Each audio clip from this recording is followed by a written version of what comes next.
Good morning. Good morning. If you would, please tell the jury your first and last name and spell your last name. Owen Garrett, O-W-E-N-G-A-R-R-E-T-T. Okay, Mr. Garrett. As you sit here today, how are you employed? What do you do for a living? I do multimedia forensics at Garrett Discovery Incorporated. Okay. And that has your last name, so does that tell me how it became that you came to work there? That is my father's company. Okay. And just so we understand what it is that you do, what does the term you just used there, Garrett Discovery, what do you guys do? What kind of work? We do digital forensics, so cell phones, computers, laptops, all digital media devices. Specifically, I work on audio and video forensics. Okay. Now, how long have you been doing this? I've been employed at Garrett Discovery since 2021. Okay. So we're at 4 years now, approximately 3.5 to 4 years. Yes. Okay. And how many videos or audios can you estimate that you've worked on or done work on? I can estimate around 50 to 60 cases as to specific audio. More than that. For video? Yes, for audio and video. Okay. Now, how did you come to testify here today? Who called you? How did you get here? Mr. Pilgrim called me in late of May 2025. Okay. And did we send you anything? Tell the jury what we sent to you. Mr. Pilgrim's law firm sent me a video file of a car crash. Okay. And what did you do with that file? Or the film, video file, what do you want to call it? What did you do with it? With the video file, I enhanced it. So what that means is I brightened and I adjusted the contrast of the video to make it more presentable. Okay. And did you take anything away or add anything to it? I did not take anything away from the video. All I did was brighten the video to make it more viewable, which is not a destructive practice. Okay. So everything that was on the video, and we'll call yours the new video, everything on the new video matches everything from the old video. Is that fair? Yes. Okay. I'm going to show you what's marked as Defense Exhibit 22 and 23. And I'm going to ask you to identify these for the jury. Start with 22. What is that? That is the enhanced video at normal speed. Okay. And how do you recognize this as being something that you have done? Before coming in here, I analyzed the video and signed for it. Okay. And what does Defense Exhibit 23 depict itself to be? This is the enhanced video, but slowed down. Okay. Are both of these products of your work? Yes, sir. Okay. And are these in the same condition as when you inspected them? Is it the same condition as when you actually finished your work? Yes, sir. Okay. Your Honor, at this time, I would move to admit Defense Exhibit 22 and 23 and publish them to the jury. Your Honor, do you have an objection? I would ask for clarification quickly. If the court could ask Attorney Pilgrim if, I guess it's a thumb drive, Defense 23 has 2 videos on it? It should just have one. They both should have one. Okay. Because I know there's an enhancement, slip. That's correct. So I might have misheard. I thought both of those were on the thumb drive. No, there was one in on each. Enhancement slip is on. Yes, that's on 22. Yes, sir. 22 is enhanced at normal speed. 23 is enhanced and slowed down. Oh, my mistake. I thought 22 was the video.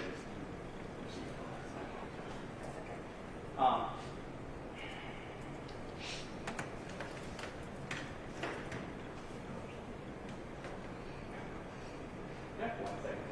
Yes.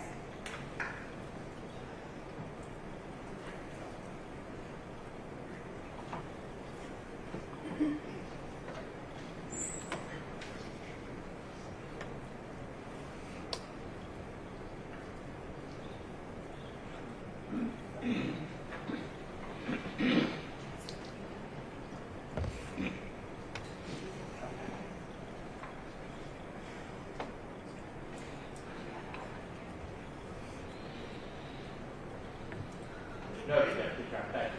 All right, thank you. Thank you, Your Honor. That was Proposition 22 to 23. Yes, 22 and 23 are admitted and you may publish. Thank you, Your Honor. We're going to use our laptop to first play.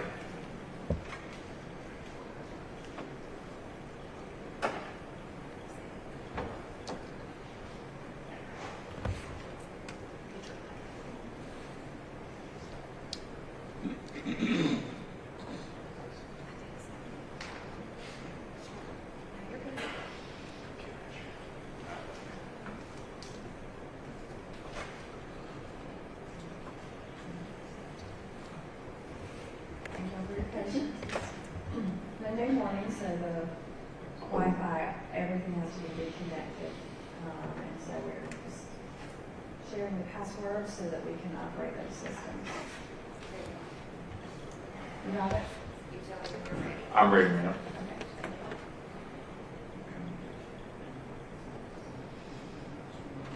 Fingers I'm crossed. not going to share. It'll show up on all screens.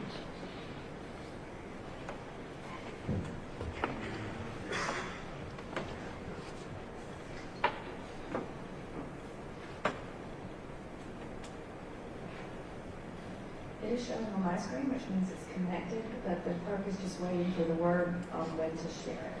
Thank you, Your Honor.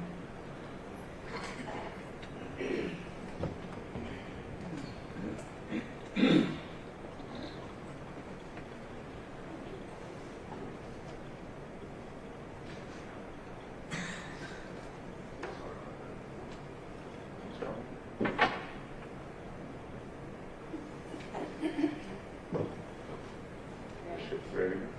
Thank you. Okay, before we start, is this the same image that you remember starting your video, your enhancement at? Is this fake? Yes. Okay. You can just play it, if you would. Just play it.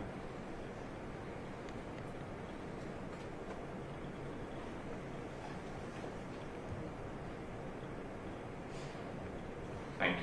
Now I'm going to ask you to publish what is known as Defense Exhibit 23.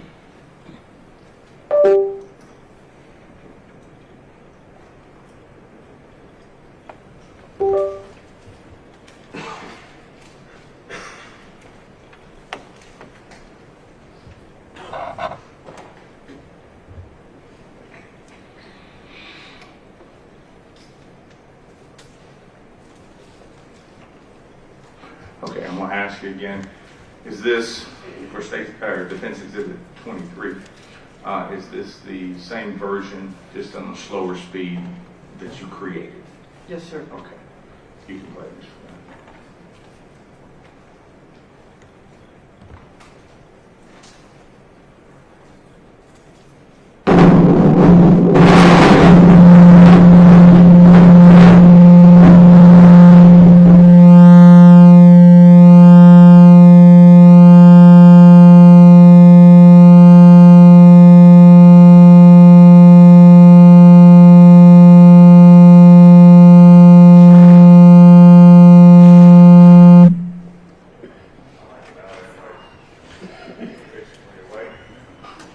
That's all we have, thank you. Mr. Garrett, was that in fact what you created and what's known as Defense Exhibit 23? Yes, sir. Okay. One final question, Ari.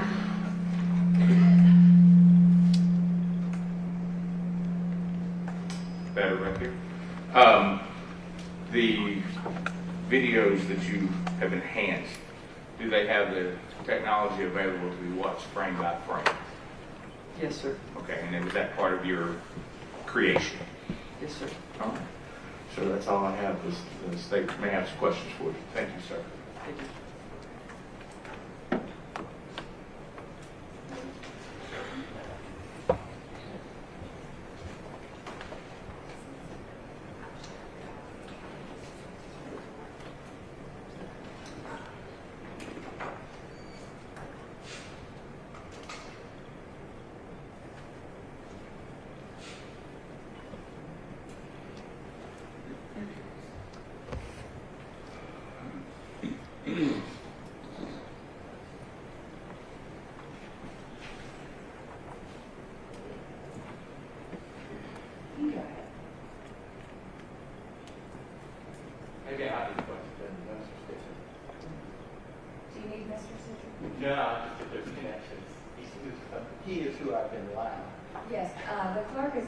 actually doing that right now, just the system would not respond to the volume being turned down. Yes, ma'am. So we had to shut the system down. Okay, So she's getting it back up, but the microphones should still be working. okay. Let's see if this microphone works. The microphones are still working. Do you need the screens? I think it is. I Okay, was kind of planning to get to that first, all right. so we could wait a minute.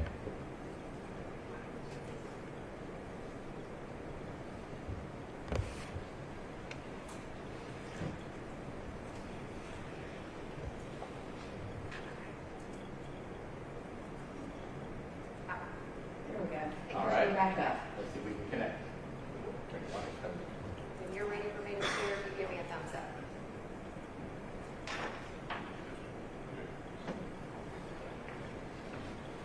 All right. Good morning, Mr. Garrett. Morning. We spoke out in the hall just for a minute. Yes. Okay. I'm probably just going to talk about the same thing. Is that all right with you? Yes, sir. Very good. I'm going to start. This is previously admitted. It states 11. You know that. If you just watch the video, I think it might be in front of you too. It should be on the screen. It's easier. All right, turn your watch. You can play it.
Mr. Gay, do you recognize that?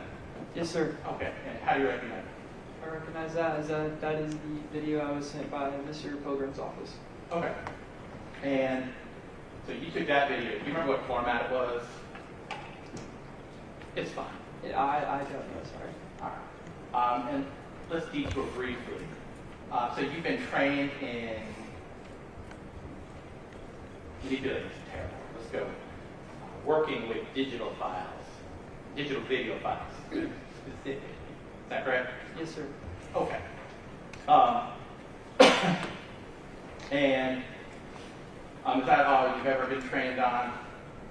Just digital video files? No, sir. Okay.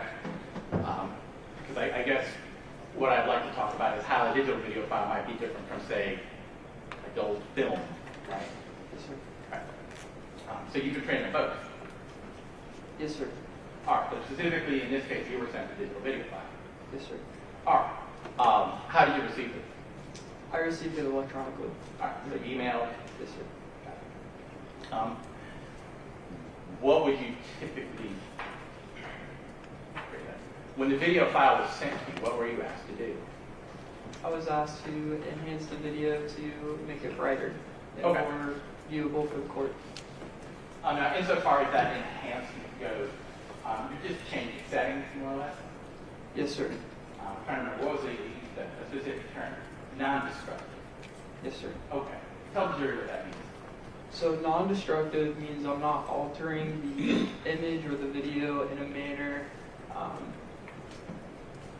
that would affect the viewer from seeing what is relevant. So if I were to make the image blue or if I were to make the image green, that would be a destructive practice versus brightening the values of the pixels seen in the video to make it more viewable to the user. And I'm sorry, I wanted to use your videos. Oh, they're right there. Oh, Thank you.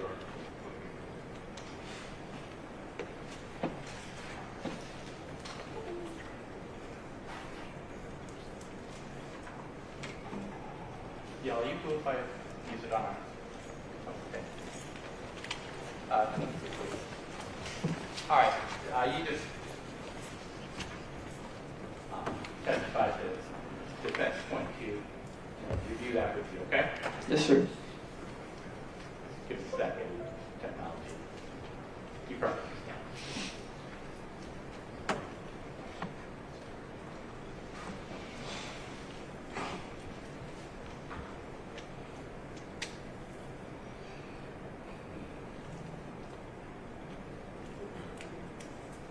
Won't play.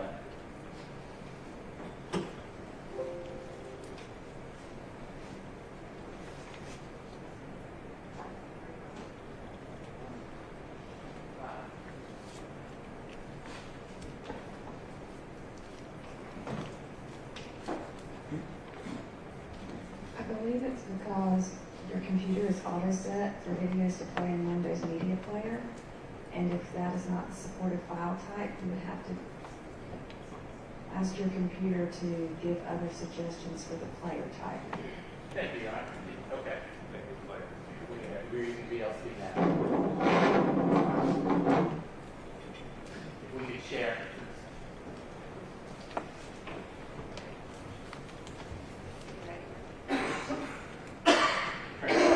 You ready? All right, once again, this is Defense 22 being played.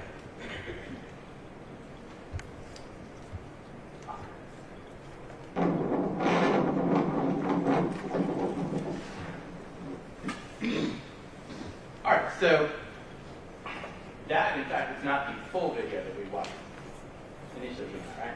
Yes, sir. So you cropped it.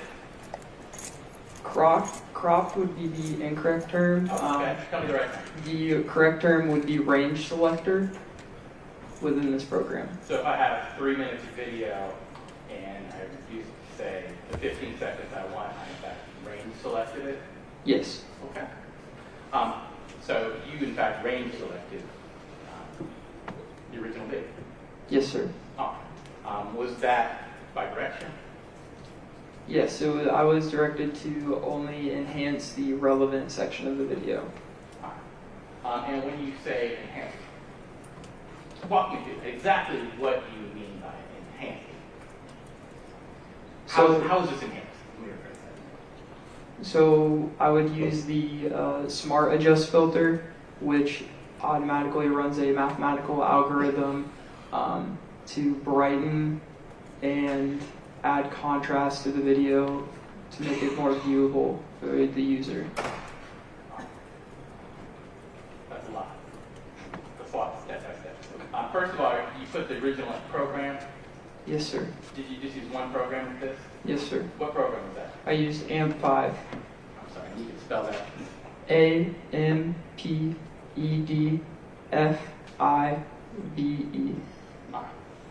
Looks like that's one word. Is that correct? Yes, sir. The A and the F are capitalized, it appears. Yes, sir. Very nice. And where did you get that program? I got that program directly from AMP5, their website, paying for it and going through their industry standard training. Okay. And what kind of program is AMP5? It is a audio and video forensic enhancement tool.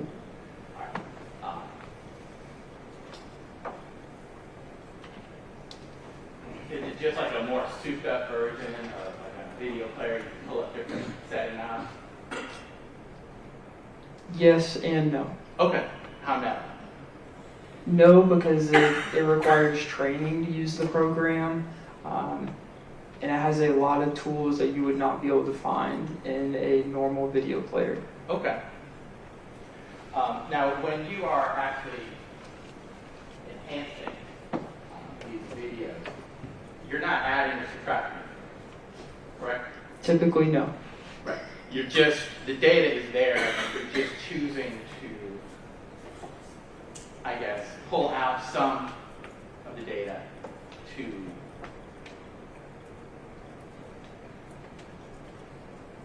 accent other. Yes. Right. And so in this case, it kind of looks like it's a little more black and white. Is that correct? Yes. All right. Why is it? So when you increase the brightness of a video, in this case with the Smart Adjust filter, what it does is it enhances the highlights and the shadows of the video to make it more viewable, and it brightens the shadows and it brightens the highlights so that the picture becomes more viewable and brighter overall. But it's all just an image, right? I mean, Yes. we are perceiving it as a two-dimensional image because that's all it is. Yes. So you actually aren't qualified to say what anyone is looking at. That's what the video is. Yes, sir. And so we could watch the video multiple times, and I could ask you, what do you think this is? And you would just say, I don't know, that's what the video is. Yes, sir.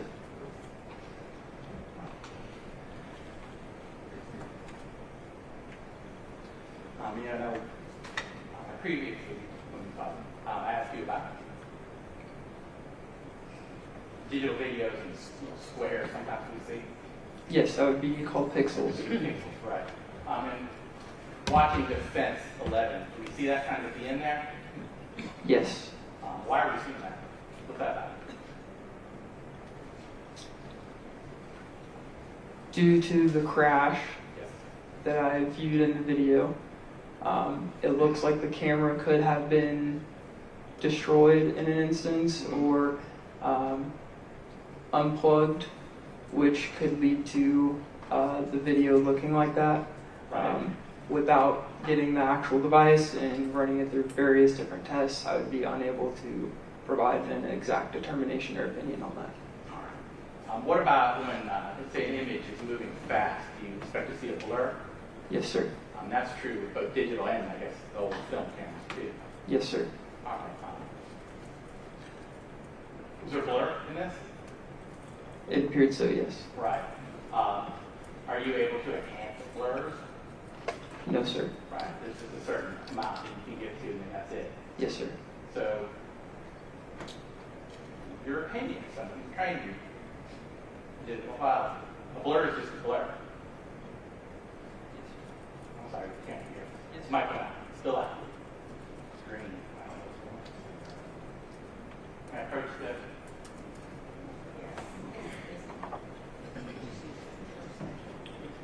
Just turn that one off. No, that's the first one. There's a bar on the, yes, press that. There you go. Can you repeat the question for me, please? I can. So if we were to witness a blur, then it would just be a matter of anyone's opinion on what that blur might constitute. Yes and no.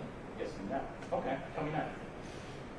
No, it depends on the level of the blur, being able to identify an object that is being blurred. Okay. Well, you mean generally speaking. Yes. Lovely. Let's talk about in a case like this with a well, you do understand that this is a high-speed collision relation. Yes.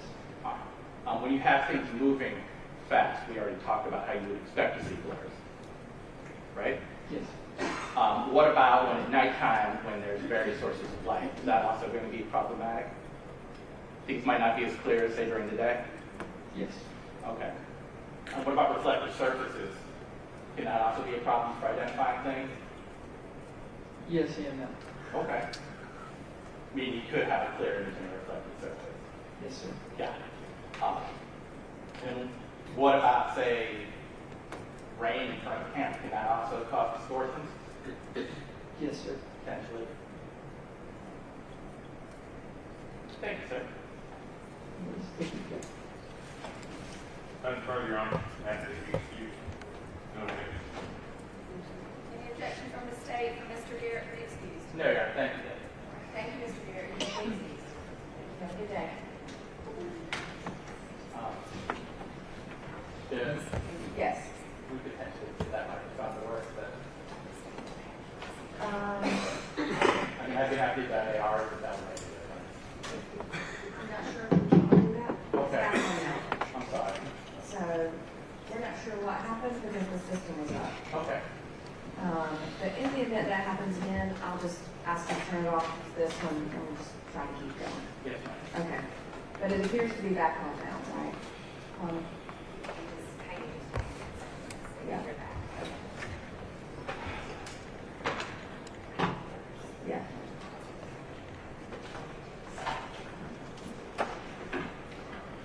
Yeah.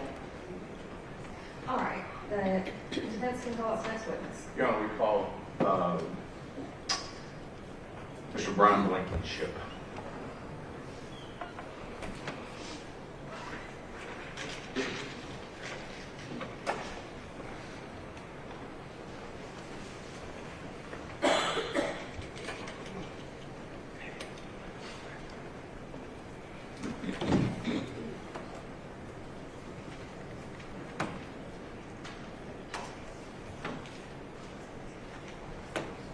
Mr. Blankenship, please raise your right hand.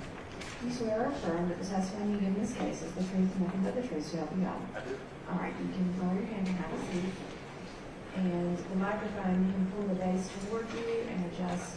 There you go. And the closer it is to you, the easier it is for us to be able to hear. Okay. All right. Okay, you can go ahead. Good morning. Thanks for being here. If you would please let the jury know your name and spell your last name for the court report. Brian Blankenship is Blankenship. Okay. And Mr. Blankenship, how are you currently employed? I'm retired And from where did you retire? from the Georgia State Patrol, How long did you work at GSP? 27 years. Okay. And what were your positions? Okay. During your 27 years, what jobs did you have with State Patrol? I was a radio operator. I was a regular road trooper, we'll call road troopers, with no rank. I went into the Imply Consent Division. Then I got promoted to corporal in Billerica. Then I got promoted again to sergeant in Billerica. And then I was promoted to sergeant first class at Post 38 in Rome, is where I retired from. Okay. Now, I'm going to take you back to September of 2015. What was your position at that time? I was a sergeant at Post 4 Billerica. Okay. And were you in charge of several troopers under your direct supervision? Yes, I was a supervisor at the post. Was Mr. Scott one of your underlings, shall we say? Was it you were responsible for him? Yes, he was a trooper there at the post. Okay. All right. The night this happened, do you remember getting a call or showing up? Tell us what you remember about that. I had just gotten home. I'd been home about 20 minutes or so from the end of my shift. And I was the NCO or supervisor on call for the night. I started getting phone calls from the communications center and from AJ Scott. Okay. And just so the jury can understand, what was the typical shift, let's put it that way, in Post 4? We worked 8-hour shifts. They were usually 2 to 10 or 3 to 11. And then we had a midnight shift that came in at 10 and worked till 6. Okay. And you were on the 2 to 10, is that fair? To be honest with you, I'm not sure. Okay. Because usually I never got home on time. Okay. So I got home roughly somewhere around 11 o'clock. So I was probably 2 to 10. And just so we can familiarize the jury, Post 4 covers what areas in Georgia? Carroll County and Douglas County. Okay. When you were there as a sergeant as the NCO, how many accidents a year did Post 4 work? About 4,000 a year. We were the busiest post in the state as far as working crashes. Okay. So, fair to say that a trooper in that post would work a lot of crashes, is that fair? Average 30-something a month. Okay. And that would run all the way from the edge of Thornton Road, where Douglas and Paulding meet, all the way down to Blackjack Mountain, almost to Alabama. Yeah, down around Bowden. Yeah. Yeah. State Line Road. Okay. And the whole area, that's what that post covered. Yeah, it was a big area for those two counties. Okay. And if you recall, back then, on midnight shift, how many troopers were actually on the road on average on a weekend? This is On a weekend, we usually had one for Douglas County and one for Carroll County. Okay. So you got phone calls that night, and you received a call from Mr. Scott, and you received calls from other people. You don't remember who it was? Or? It was the communications center, so I don't know who the actual operator was that called. And just so we know the jury, we know what that means. They may not. Communication center means that you get calls from an operator with. Well, the communications center was down in Noonan, and they handle all the radio traffic and all the phone calls through Troop D, Okay. which is Bill Rica's in Troop D. Okay, we've heard that term before. So it's in Noonan, so that if there's somebody at a computer or radio, something communicating to who needs to be communicated Yeah, with. the radio and computer, yes. Okay. All right. So you get a phone call. You don't have to tell me where were you living approximately at the time? I live up in Polk County on the north end. Okay. Near Felton. No, I live near the Floyd County line. Okay. Was it Dug Down Mountain, I think, over there? Further than that. Oh, you live right at Yeah, Floyd County, that's Okay. all the way up north, Okay. north end of Polk. All right. And so you said you just got home, so you came south, put on uniform, and tell us what you did. Yeah, I got the call, and I was trying to get dressed and kept getting phone calls from the communications center and from AJ. Okay. And so you got in your car, and what'd you do? Then I responded to the crash scene. Okay. So you were actually there at the crash scene. Yes, I was. Okay. Now, when you were there, do you recall when you got there, who was there? I mean, multiple first responders, EMS, other police. I was the only other GSP personnel on the scene, and I think it was Miss Chinchilla was still in the vehicle. The other three had been transported. Okay. Did you do anything with the Nissan sensor? Did you touch it, go up to it? What did you do? I walked around both vehicles, the patrol car and their vehicle. Okay. Now, I'm going to ask you, did you see anything of interest to you at the scene? I mean, there was a lot of things, a lot of debris. I assume you're referring to alcohol. I am. I mean, there was alcohol bottles around, I guess it's a Nissan, I don't remember the vehicle. Fair enough. But yeah, there were strode through the vehicle and out on the ground. Okay.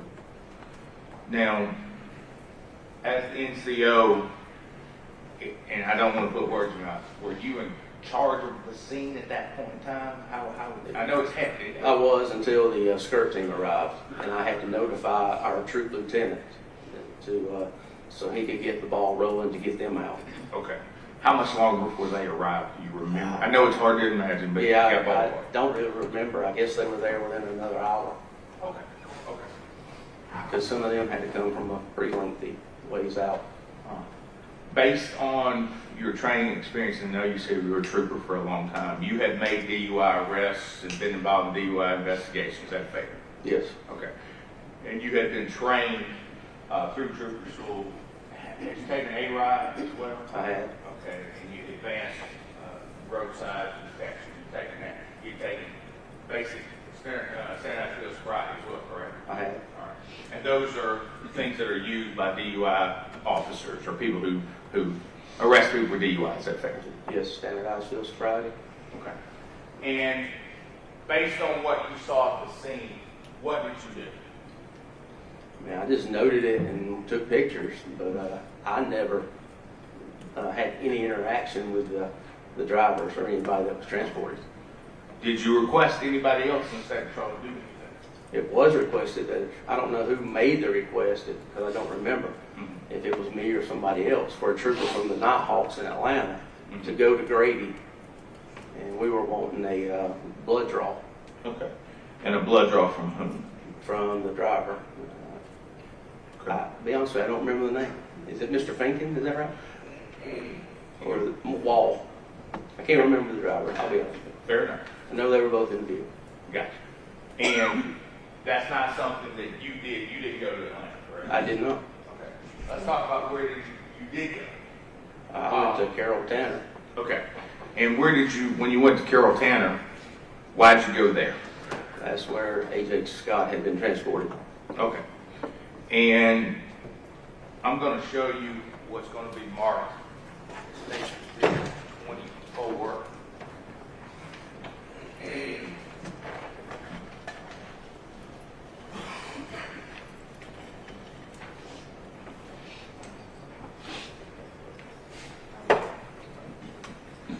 I'm going to show you what's marked as Station 24.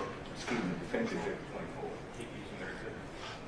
Do you recognize what that is? Yeah, that was a request for the blood draw from A.J. Scott. Okay. And is that something that, in fact, has your name on it? It does. Okay. And were you present for that? I was. Okay. Is that in the same form as or same condition as you remember that form being? Yeah, it looks the same, yes. Okay. Yeah, I would move to tender Defense Exhibit 24. No objection. Then Defendant 24 is admitted. Thank you. I'm going to, Your Honor, if I may publish it, I'm going to use the Elmo or overhead or whatever we're calling Yes, you may. it.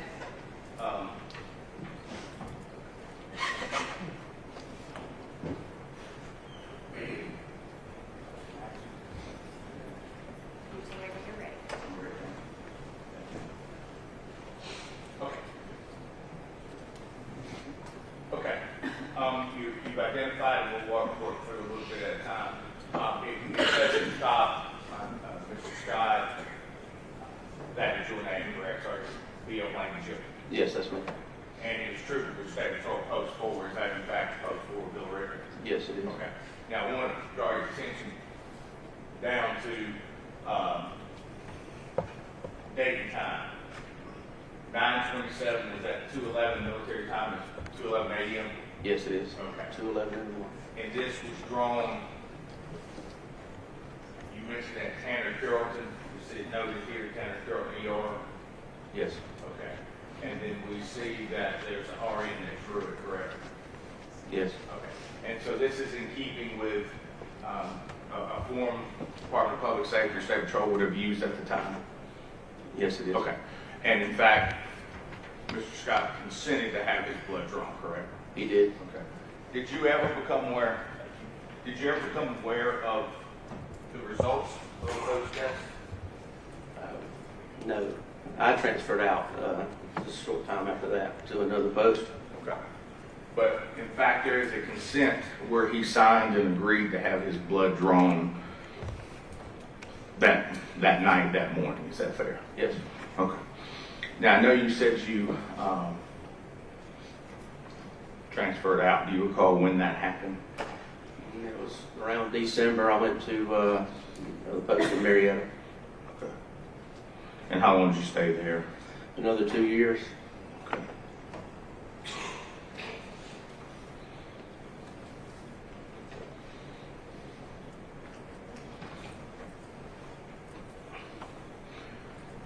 Once State Patrol, once skirt team arrived, he testified earlier that essentially you gave the scene to that skirt team, correct? Yes. Okay. Whomever they would have been, we've heard from them, but whoever that would have been their scene at that point in time. Yes, it was. Okay. That's all I have. Thank you, sir. Statement has questions for you.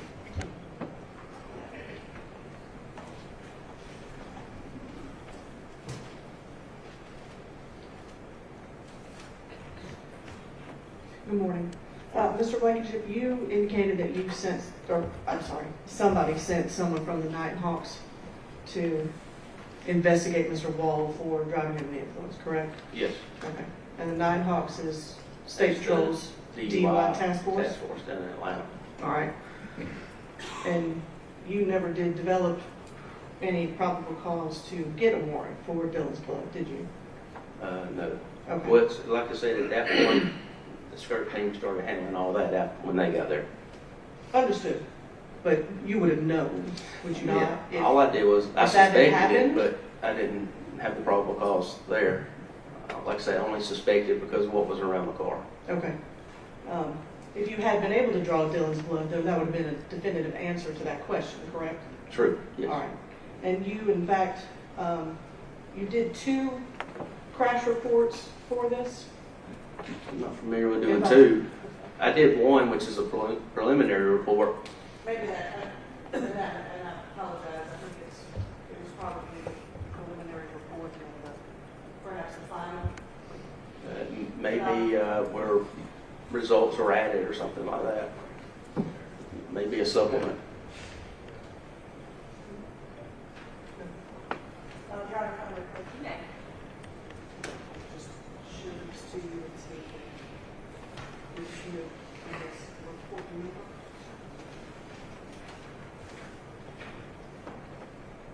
And I guess the O2 may be the supplement there. And that's usually done when you add results from tests or something like that. Okay, okay. But these are your reports? Yes, ma'am.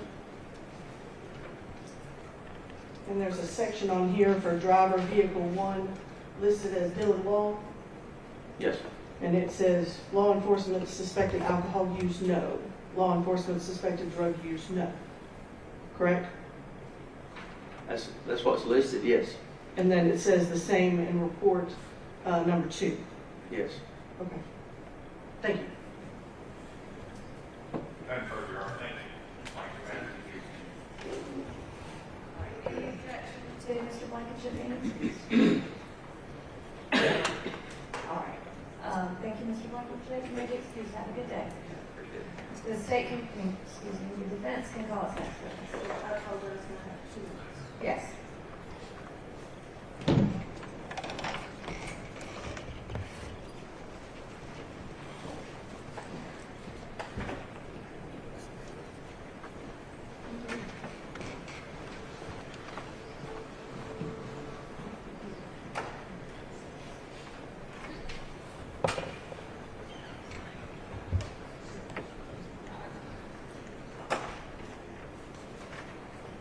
Jennifer, we could move forward. I'm handling Mr. Gilbert, you go ahead and call your next witness. Yeah, I'll play Sims to the sand.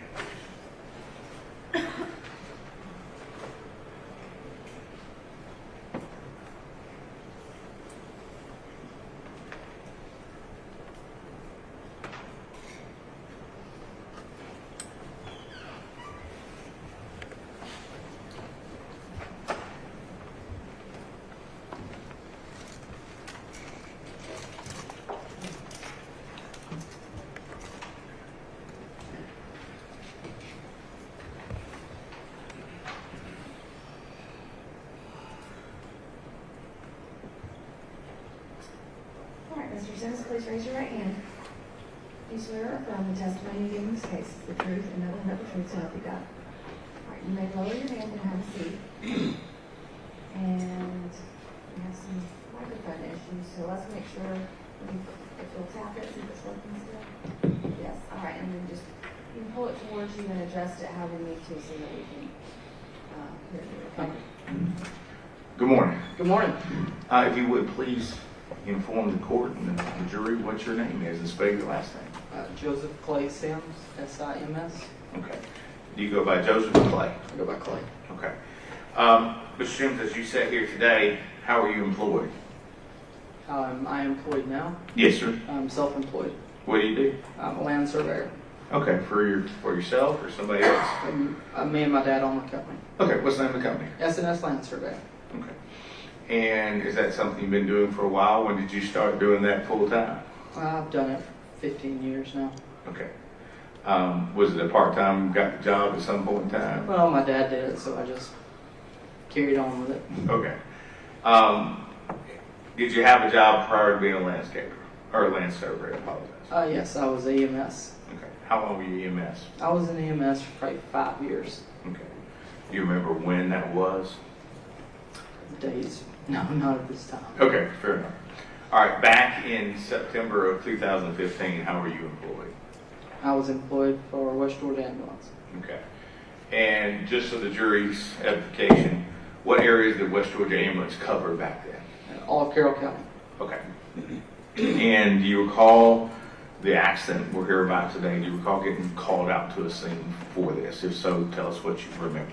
I do remember getting called out for I don't know what we called them then, an MVC. So Where were you when you got your call? I think I was leaving the hospital. Okay. In the hospital wing in Tanner and Carrollton? In Tanner and Carrollton, yeah. Okay. Were you driving or were you riding that? Yes, I was driving. Okay. Was that y'all's general agreement? You drove and out parked the road, or Yes. how'd y'all work? Okay. Yeah, I was the EMT, she was a paramedic, so I drove and she was in the back. Okay. When you say she, to whom are you referring? Jessica Polk. Okay. How long at the time did y'all work together, approximately? Ooh, I don't know, we've been to 6 months maybe. And just so the jury can understand, how many calls on average on a weekend in Carroll County would you run? We would run 19 calls a shift, Okay. And how long was the shift? 24 hours. Okay.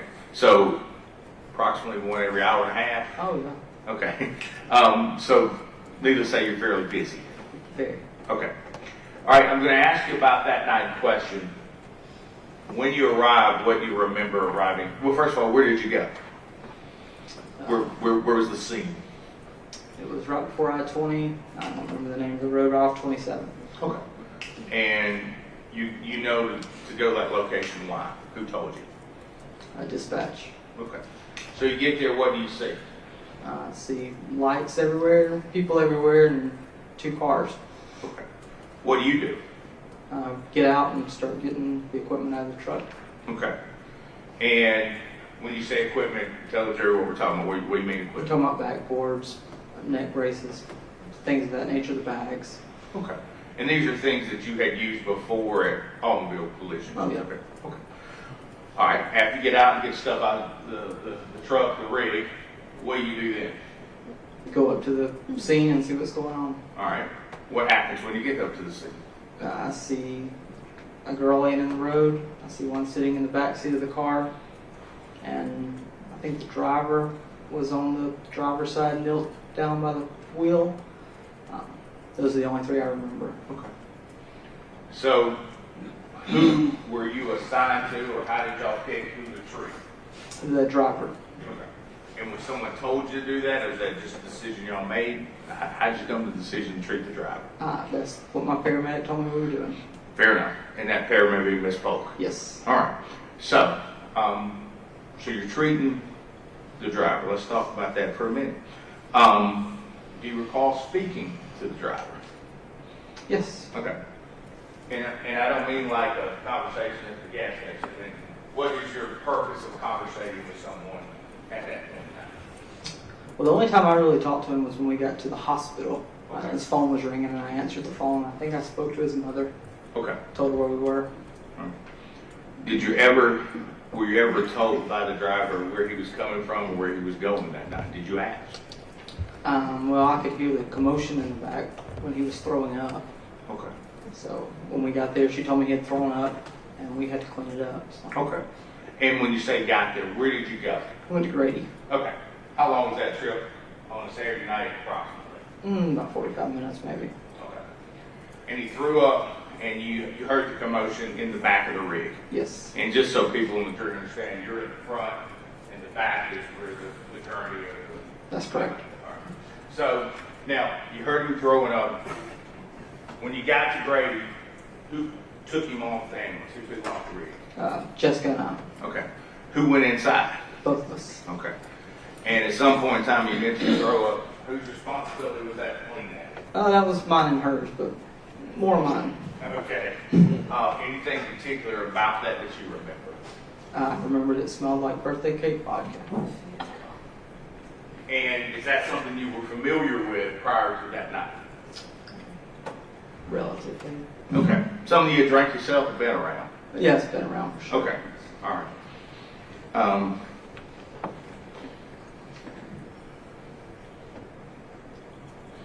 and I know this is a little gross, but I gotta ask the question. Was there any food particulate in it, or what was it consistent of the bottle? It was all liquid. Mr. Sims, that's all I have. Thank you very much, sir. Ed? Sir, both you and Ms. Polk cleaned the back of the ambulance. That's correct. Approximately how much vomit would you say there was? I don't know how much. It was all on the floor and in the stairwell where you come in the door. Okay, so it sounds like more than a little bit. Yeah. And to get on Ms. Polk? Did it get on her? I don't Yeah. remember. You know not? I don't But recall. she was back there. Yeah, she was back there. Okay. And just to be clear, she was cleaning up the ambulance along with you. That's correct. Thank you. No further questions. All right, any objection to Mr. Sims being excused? No, you're not mistaken. All right, thank you, Mr. Sims, you may be excused. One second, make sure who's your next. Yes.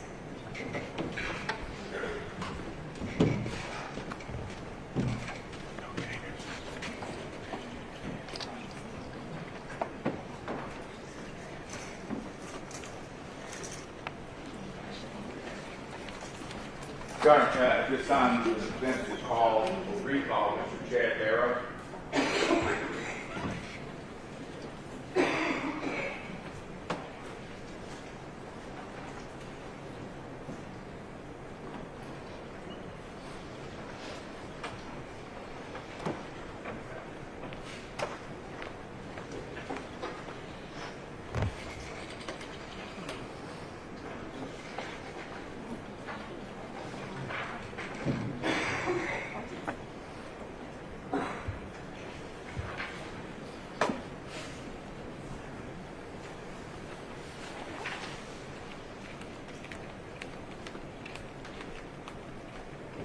All right, Mr. Barrow has previously been sworn in this case, but because there's been a delay between the first testimony and now, I'm just going to go ahead and swear you in, okay? All right, raise your right hand. Do you swear or affirm the testimony you give today is the truth, the whole truth, and the truth, so help you God? All right, lower your hand, be seated. Same thing with the microphone, and Mr. Barrow, I believe I'm going to have to give you this work back so you can lift it up a little bit.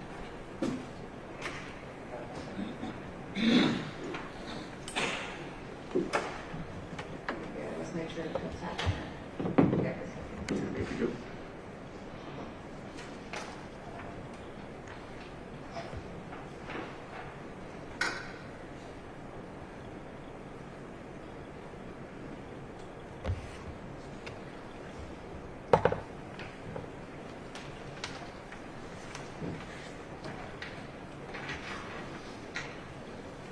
Mr. Barrow, thank you for being back with us today. There's a couple of questions I forgot to ask you, and I'm glad you came back. At the time when this accident occurred, were you the lieutenant? What were you over the skirt team? My title was sergeant, but I was the team leader of this team. Okay. And we've heard testimony already, and I know you testified yourself, but when the skirt team arrives, are they in fact in charge of the scene, for lack of a better word? I'd say yes, sir. Okay. Now, you compiled a skirt team report and investigation, is that correct? That's correct. Okay. If you would tell the jury all of what that entails, is generally speaking. There's an investigative summary part that kind of gives a chronological account of our investigation and how it took place step by step through the process, beginning with how we received the call and then all the work that we put into the case, and which included the photographs that we take and any video that we take, vehicle inspections that we do, people that we interview, the forensic map of the scene, which produces scale diagrams, and then there's all other kind of data that we include into the case file at times when it requires it. And we try to interview everybody, witnesses, passengers, and drivers that are involved if able. And is it fair to say sometimes skirt team reports are thousands of pages? Yes, sir, can be. Okay. I'm going to show you what's going to be marked as Defense Exhibit 25 and 26. 25 is a single page, 26 is multiple page. If you look at 25 and 26. Do you recognize as being those documents as being part of your investigational file? Yes, this is the results from the crime lab, which we include in our case file. That's been, anything's been done by the crime lab. Okay. Are those fair and accurate representations the last time you see them and made part of your file? Yes. Okay. Your Honor, I would move to tender Defense Exhibit 25 and 26 and publish. No objection. All right, no objection. What's the difference to something like number 25 and 26? I don't know if that's how it was. Witness, Your Honor, one involves alcohol, one involves narcotics. And, 25 is alcohol, 26.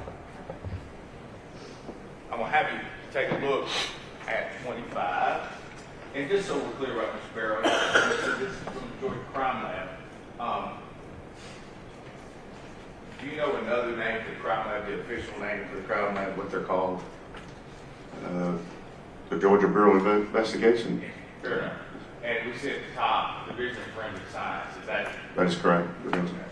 And you mentioned this was a blood test. I want to draw your attention to in the middle of this form. Who is the blood test on?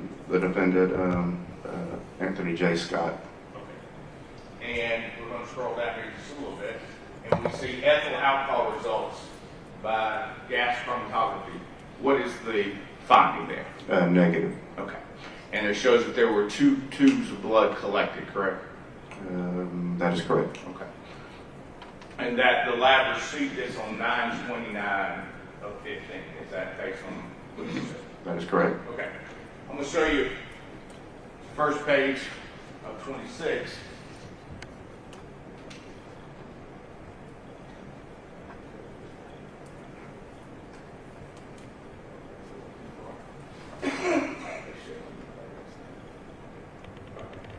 I'm going to ask you again, do you recognize 26 as it is up there on the screen? Yes, sir.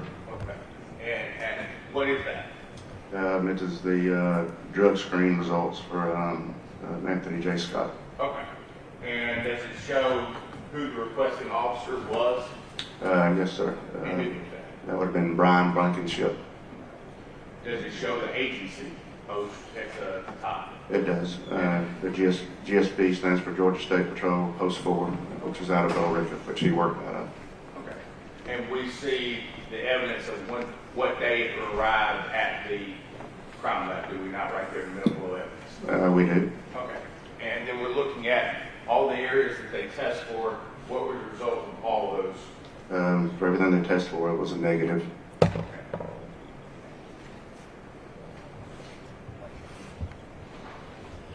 And this was all part of your investigation, correct? That's correct. It was included in our case file. Ms. Barrow, that's all I have. Thank you, sir.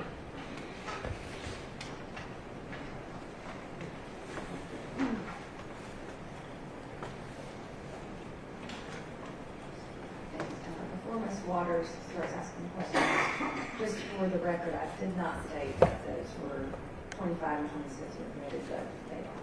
Thanks. You can go ahead, Ms. Waters. Thank you. Now, Mr. Scott was on duty that night, correct? Correct. Right, and he was in uniform in his patrol car, That is correct. so we would expect that his blood alcohol and his drug test would come back negative. One would hope so, yes. Right, okay. You had testified actually previously that there were some scale diagrams done, correct, of the scene? That's correct.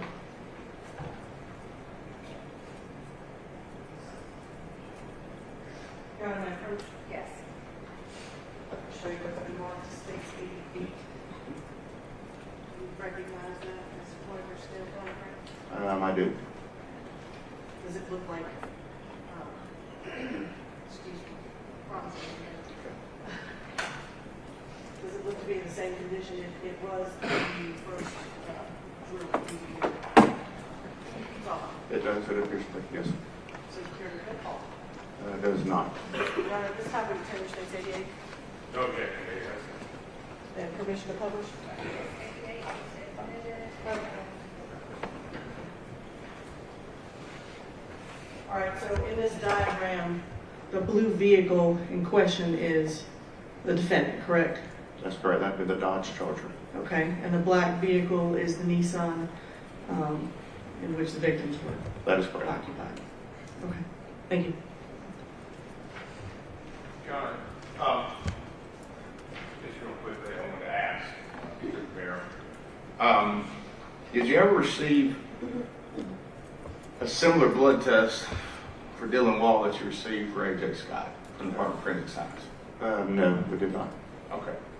I'm going to ask you, since the state has presented a diagram, I'm going to present you one as well. It's going to be state 50, or defense 15.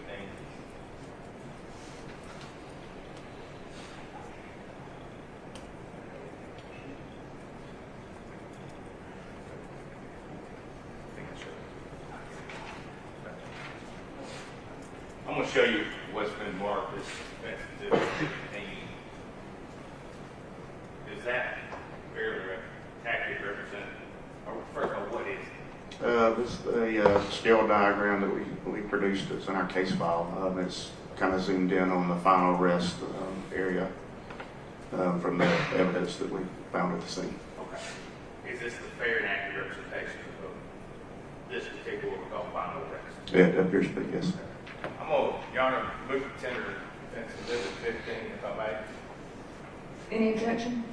No, Your Honor. All right, defense 15 is admitted and you can publish.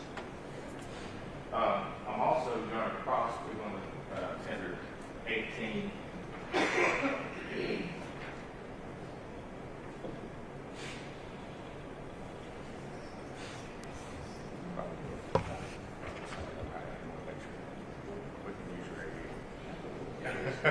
You know, we make this use of snake data. I didn't want to assume we had the same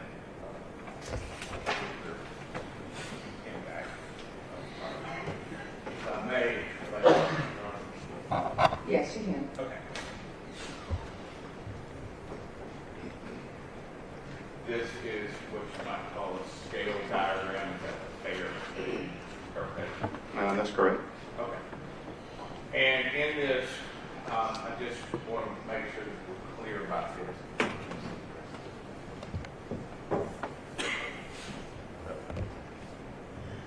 We look here, and I want to draw your attention.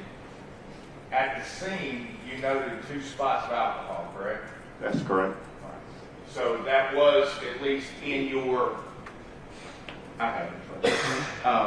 That was in your purview from the beginning. Is that fair to say? Correct. Okay. Now, and just so we're clear about this, you were not there that night, right? Correct. This scene was marked by my team members with fluorescent paint and pin flags, and then we came back out and produced this diagram. Okay. And that is, how many skirt team accidents would you work, let's say, back then a month, ballpark? Doing scenes like that, that's our common everyday work, you know, when we have cases happening. But we were the busiest team in the state by far, so it's kind of hard to diagnose how many, but in a month we'll probably do 5 to 10 scenes, just depending on how busy it got. Okay. And for instance, did y'all work all of Troop D? We did. Okay, so if there'd been an accident in Griffin and there'd been one in Carrollton or Northern Carroll County, y'all, same time, same day, y'all would have to work both of them, correct? Correct. If it was involving serious injury fatality, yes. Okay. And marking it with paint, that's something that y'all do as soon as you possibly can, is that fair? That's correct. Photographing and marking of the scene is kind of the first things you do. Okay. And then you would come back with the total station and do the meets and bounds and the distances, correct? Correct. All right. I want to also show you and publish vehicles at impact, which is the same actually introduced, number 88. And I want to draw your attention. It is your belief and conclusion of your investigation that the impact of this car took place where you have it indicated, correct? That general area, yes, based on the evidence that we had at the scene. Okay. And we saw some photographs earlier of AOI. What does that stand for in shorthand? area of impact. Okay. So that is your best able, based on the evidence, to determine where the impact would have occurred? That's correct. Okay. And is it fair to say that the Nissan is clearly into and beyond the second lane, almost to the point of clearing the road? Is that fair? That's correct. This rear end is still in the right-hand northbound lane, but the front end is proceeded past the gore area, as you can see. I want to ask you that night in question. Do you recall? Thank you, man. Do you recall the height of the grass? Yes, I do. We measured the areas of the grass and the median, which would be between the northbound lanes and southbound lanes, and it was measured to be anywhere from 2.5 to 3 foot high. Okay. Would you consider that high? Absolutely, I consider it high. Okay. And could that, in your expert opinion, you've been tender's expert, could that affect the visibility? Yes, it did. Okay. Of oncoming traffic either direction? It limits the view of vehicles, approaching one another, making turns. Of course, you're eventually going to be able to see each other after you get so far, into the area, but it does obscure that view. Thank you, sir. That's all I have.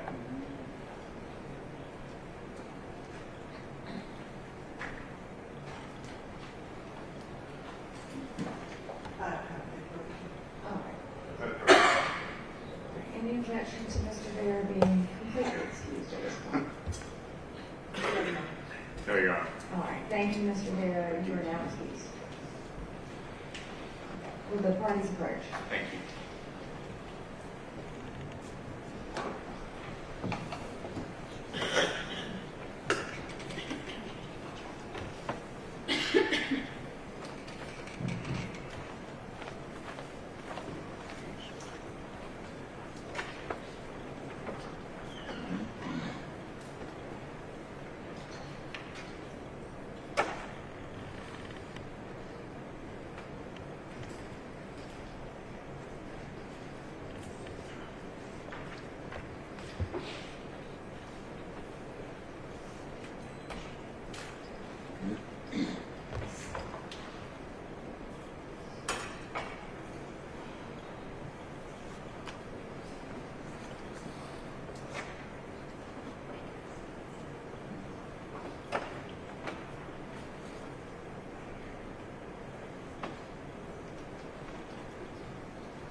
At this time, we will take a short recess, and then we will come back. So if the jury could please stand at the table.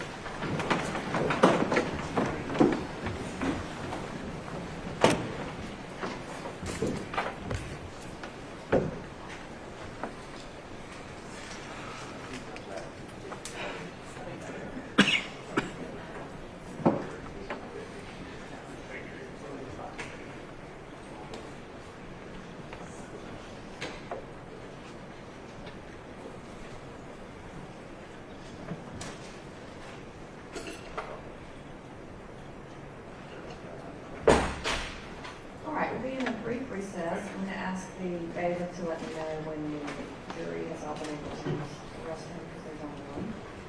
So sometimes that takes longer than 5 minutes.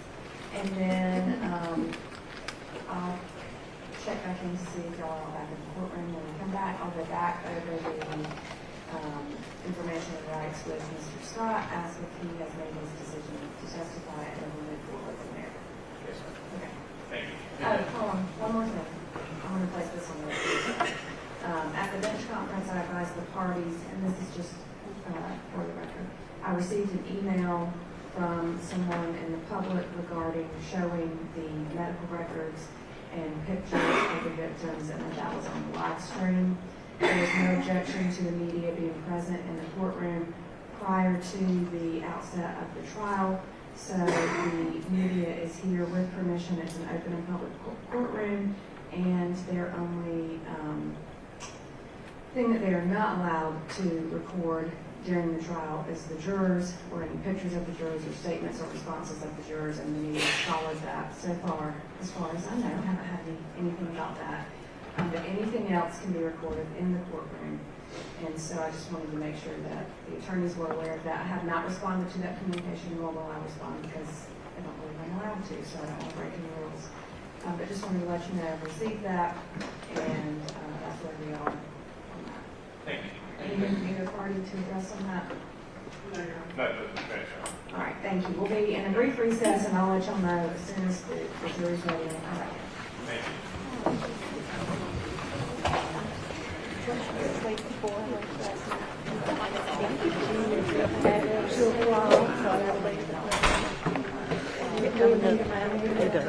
Good, how are you?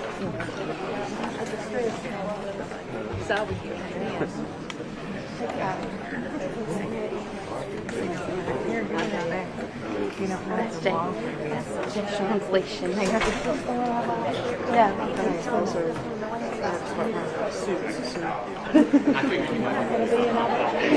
So I'm most excited about that.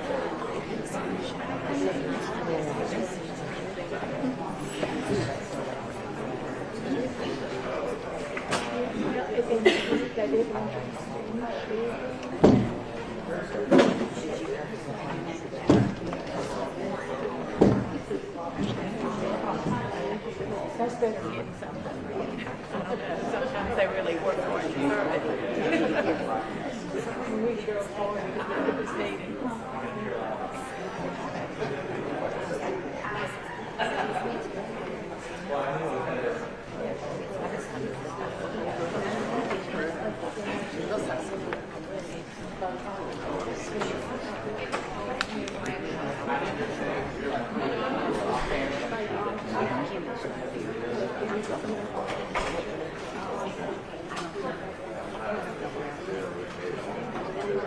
People feel so. So I think it's kind of, it gets weird fast.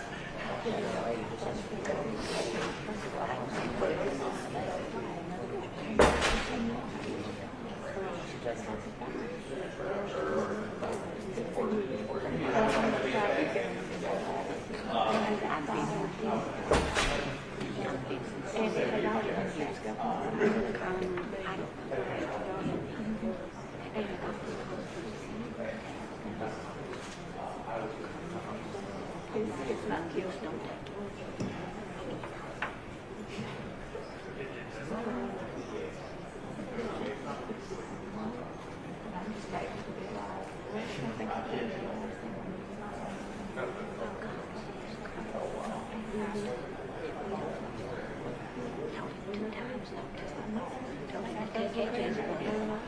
I got one for, I'm sorry, I saw it. I can't do them from you. No, I got that in you. I believe for a little bit. When I say that start to see everything, I start speaking things to my head too. Because if you got a brain, well, they can find out you don't have a brain. But that confession can also just all that. Go off. Because I fell asleep yesterday. We can travel right over today, man. Easy ride. I can see you come this way and then go that way. Holding up. I think we're almost there. Yeah. Patient is going to testify. Yeah, it's due showing. Jury charges. No, this afternoon now, it won't be bad. They'll maybe come the other way. Yeah. So it won't be so bad. Of course. So I'm very, maybe my wife grew up in Marietta, Allsdale, not far, so I turned it down. Years ago, they lived And it took me from like 6 right by the o'clock hospital. till I left to look this Not bad, so that's all I'm gonna say. What? No. Where you from originally? What part? Montgomery. Okay. Well, I won't eat it. We're going to St. George Island, so we ain't going to Montgomery. We'll go down to Columbus, go 27. We'll go to, if we go to Pensacola or whatever, we'll go to Montgomery.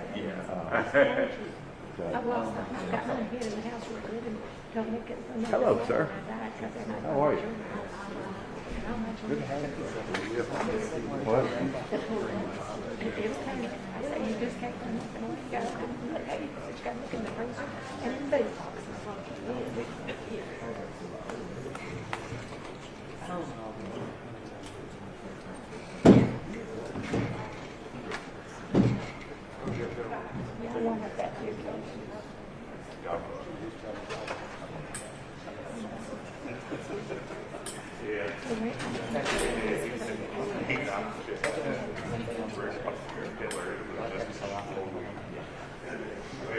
It wasn't even close, it was rubble. I think they used to have, I may have read it.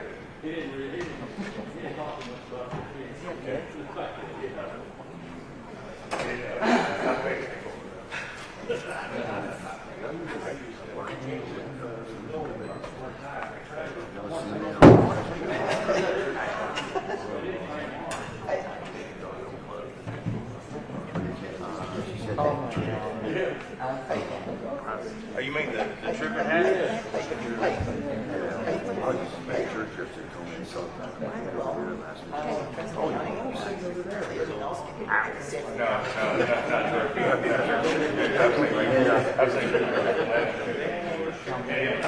Now, either they should have put this a little bit this way, got rid of it, but I think it was yeah, that's in fine. That's it easy.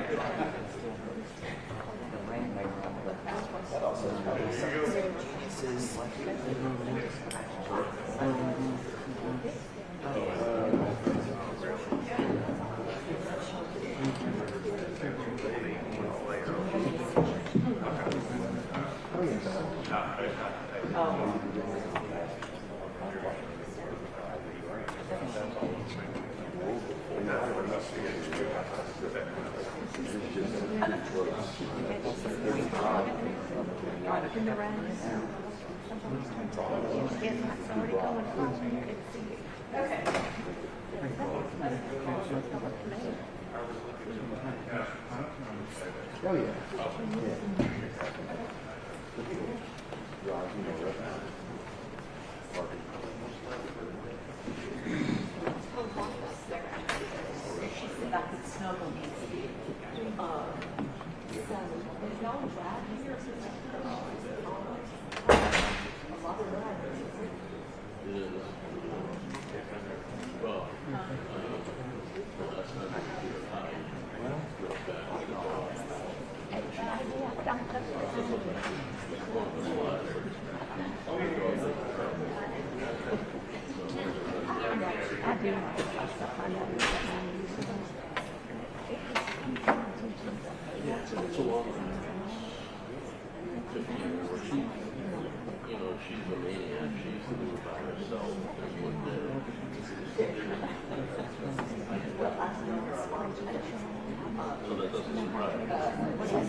And that's not fair. I just want to be here. I'm not complaining about it, but I'm calling. It's not right. It's two trenches, and they'll go with all of the rest of it.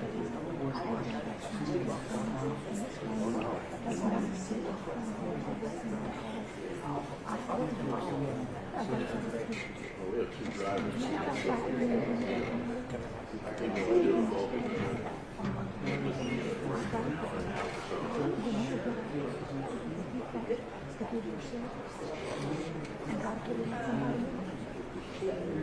Look pretty. Oh, no makeup, no hair done. They're gonna stick EEG things on my head at 2 o'clock. I'm confirmed I'm crazy, right? There's no sense in you taking that test. Well, I know, but you say you're going to go to the hospital, you don't sleep.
Where you from?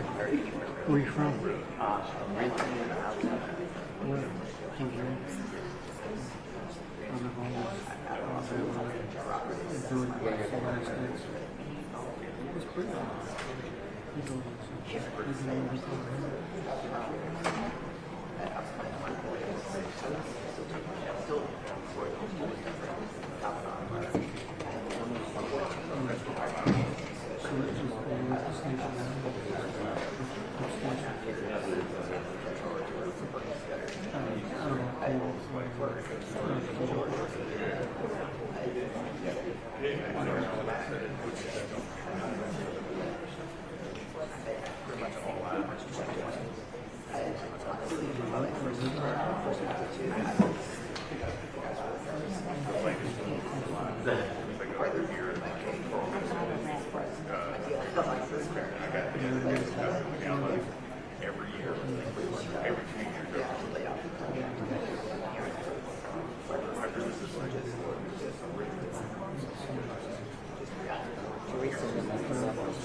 Sit next to one.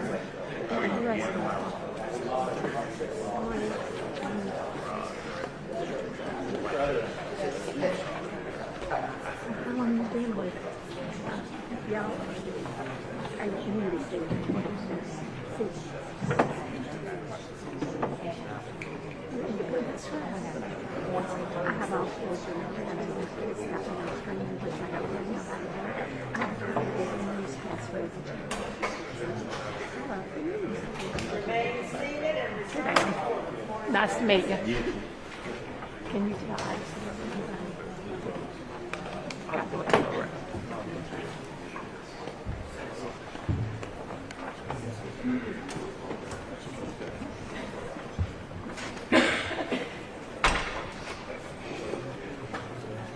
All right, before we bring the jury in, Mr. Scott, you are still under oath for answering questions and responding about testifying. Do you have any questions about the rights that previously?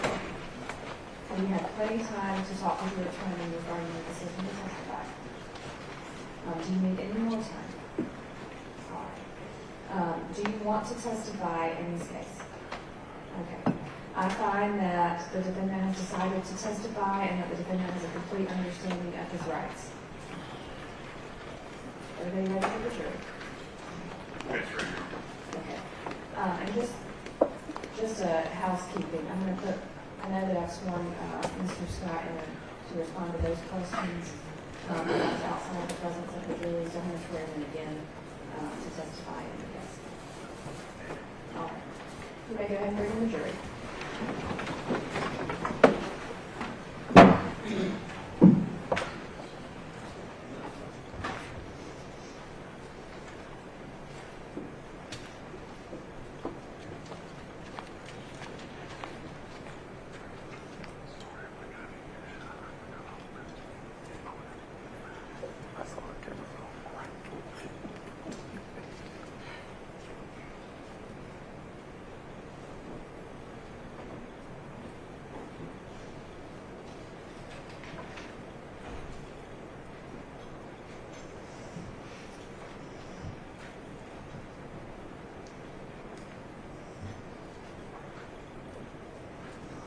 All right, you may be seated.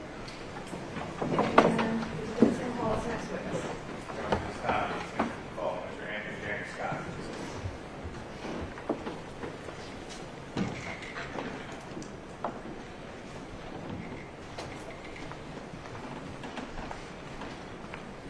Mr. Scott, please raise your right hand.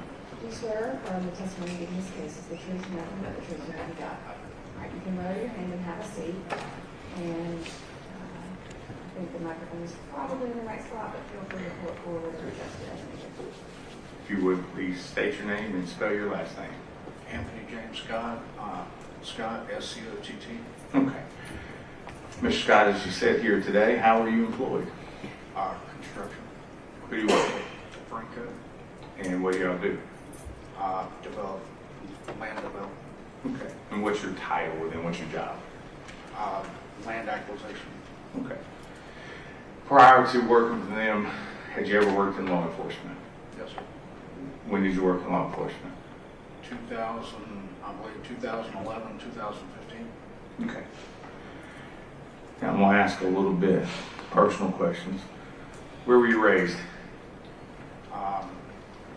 Bremen, Buchanan, and Dallas. Okay. And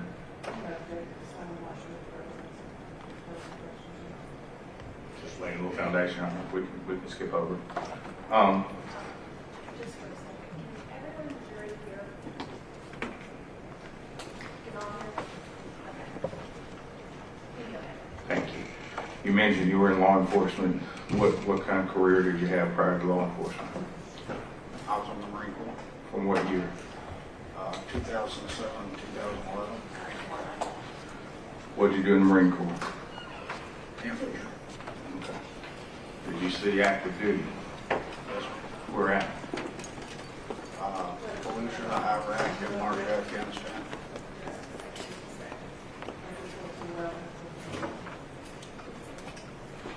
Just trying to build a little background like anyone else or any other witness.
You mentioned after the Marine Corps, you were in 2007, 2011, and then you went to work at Georgia State Patrol.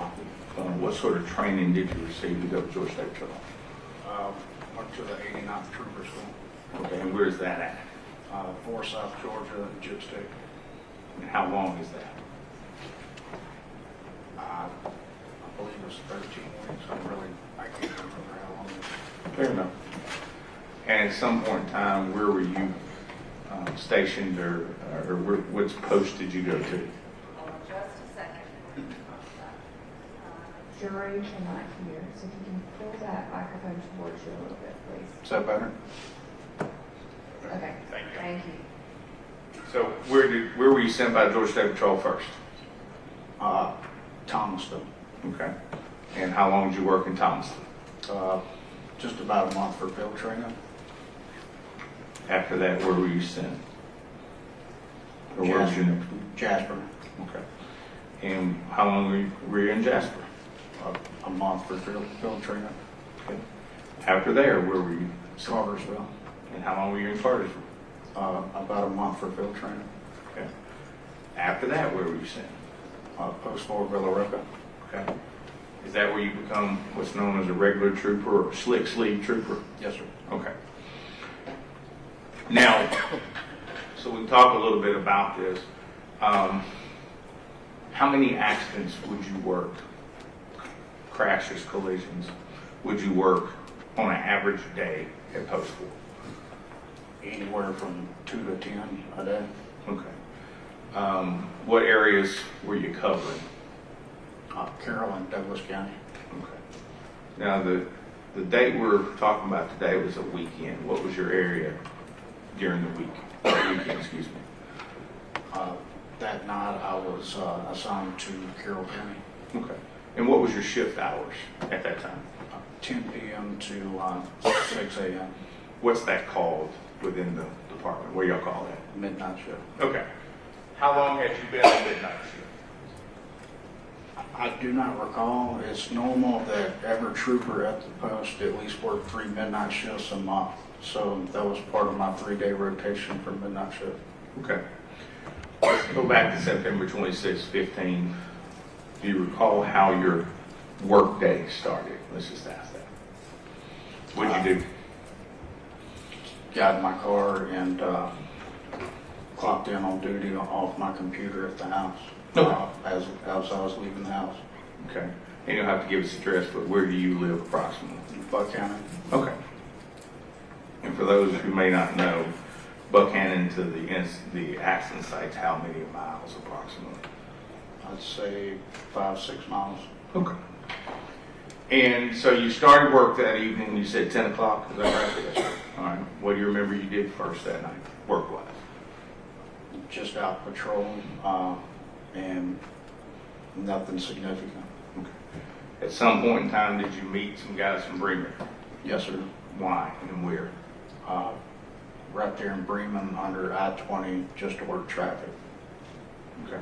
And why were you meeting them there? Was there a reason? No, there was no reason. Okay. At some point in time, let's talk about your radio. Was anything going on with it? It was dead and needed to be charged. Did you have a charger in the charger? Did you have a charger in your charger? No, sir. Okay.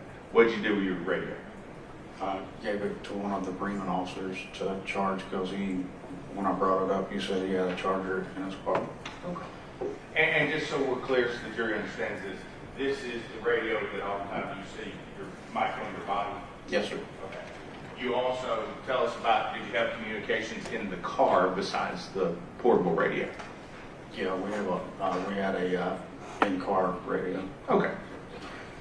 At some point in time, did you leave underneath the bridge at Bremen? Yes, sir. All right. Tell us what happened. Why'd you leave? The communication center in Noonan had called, letting me know that troopers were chasing I believe it was 2 vehicles northbound on 16 headed into Carroll County toward Plattsburgh. Okay. And for those who may not know, what sets between Carroll and Coweta County at that time? What's the landmark between the two of them? Carrollton. No, between Carroll County and Coweta County, Chattahoochee River, is in there? Okay. And so where did you go? South on 27, left on Linda Lane, and then turned right there by the jail, headed toward Whitesburg. Okay. And tell us how far you got toward Whitesburg that evening. I'd say I got about halfway to Whitesburg when they came back and said that they had lost the suspect vehicles. I'm not familiar with the names of the area down there, but somewhere around the, if you're going south on 16 toward Whitesburg, there's a gas station to the left, somewhere around there. Okay. In the big community of Clem, in that area? Yes, sir. Okay. And so, what did you do when you got the radio communication that the chase was off? What happened? I decided to stay in the area and see if they ever passed in that area. Okay. Did, at some point in time, did you do something official down there? I believe I stopped a couple cars that might have matched the description. Turned out I didn't think it would have been the vehicle. Okay. And so what did you do after you stopped these couple cars? After hanging out in between that store and up toward the roundabout toward the jail, I ended up heading back up to Bremen. Okay. Was there a reason why you were heading back under the bridge at Bremen? Me had my radio that I had to retrieve. Okay. Let's talk about some things. Paperwork. What kind of paperwork are you expected to do, or documentation you're expected to do as a trooper? Just all incident reports and crash reports for any crashes you work or DUI arrests, stuff like that. Okay. And is it fair to say you were behind at that time on your crash reports? Yes, sir. Okay. Tell me about that. Was it something you had been given attention to? Just tell us about the crash reports. Yeah, in the past I'd fallen behind working so many crashes and stuff. I'd fallen behind on crash reports and actually been written up for not having them completed in time. Okay. So were you going to work on them that night? What were you going to do that night when you got your radio? Yes, sir. I was going to go try to finish the ones that were behind that were already on my computer, and then hopefully get them done that night. Okay. And just so the jury understands, there's a laptop or a mounted computer in your patrol car, correct? There is. Okay. And so you can work on these reports from the car, is that right? Yes, sir. Okay. Now, so you're down around the jail, down on 16, between there and Whitesburg. At some point in time, you stop two cars. So what happens then? I head back up to Bremen. Do you recall the route that you took? Same route. I went down there, past the jail, took a right on the bypass that eventually turns into Linda Lane, and then took a right on 27 going north. Okay. Now, sir, we've watched your video and we've seen the crash.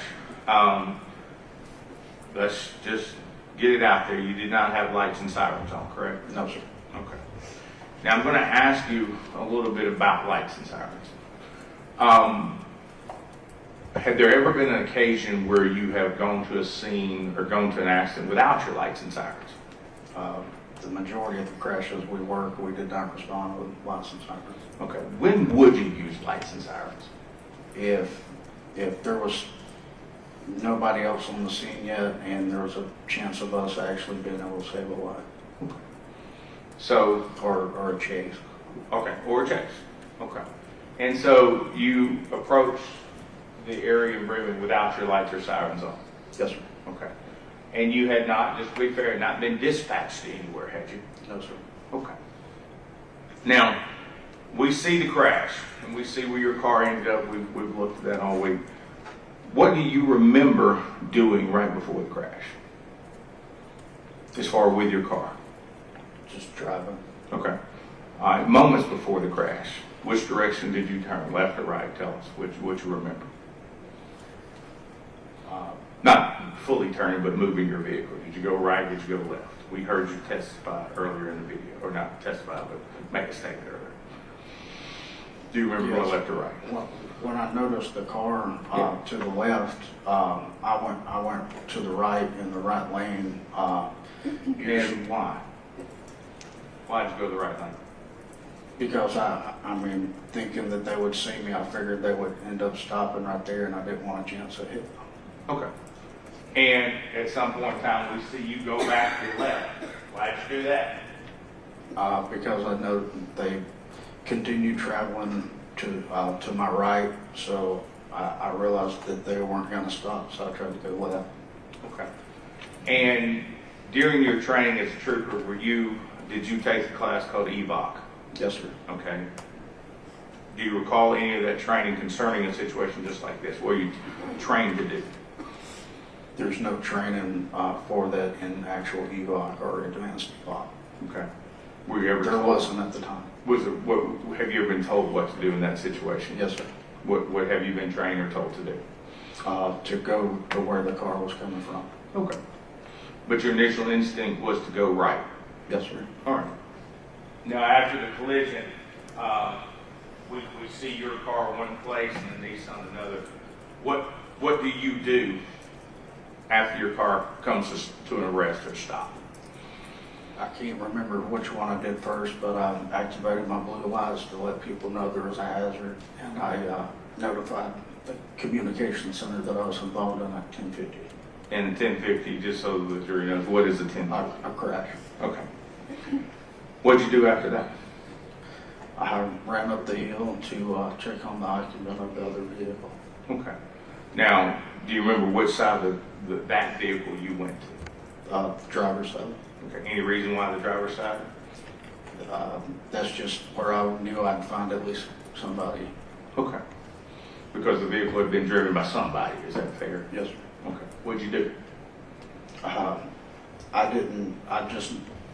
don't actually remember any tires spinning or anything like that. I just remembered a lot of smoke, so I wanted to get the occupant to a safe area. Helped the driver out and walked him to the shoulder of the road and just told him to sit down and not move. Okay. After that, did you have any involvement with the accident scene after that point in time? No, sir. Okay. Now, we've heard testimony today. You were taken somewhere after the scene. Where were you taken? Tanner Carrollton. Okay. Who took you? I do not know. Okay. Fair enough. What happened at Tanner Carrollton? They just assessed me and took my blood. Okay. And you agreed to have your blood taken. Is that correct? Yes, sir. Okay. And that was taken at the hospital that evening, correct? Yes, sir. All right. Now, with regards to anything else involved in this investigation, you had no part in it. Is that fair? Yes, sir. Okay. I want to ask you, has this incident been hard for you? Just ask him his present sense impression both then and now.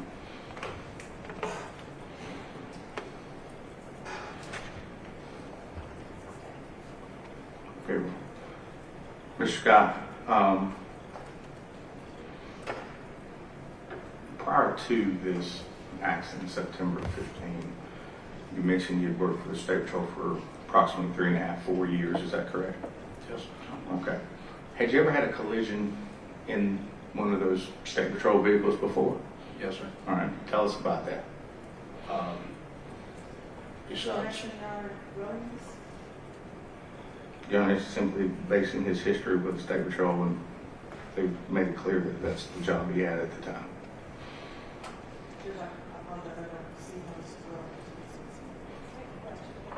Yeah, I just asked if you'd ever had an accident in a state vehicle before.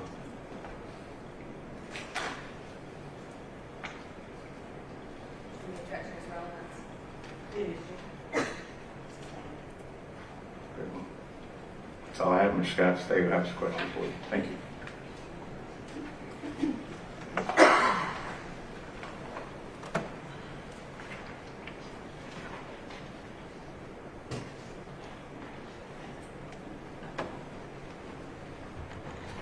Mr. Scott, what was your badge number at the time?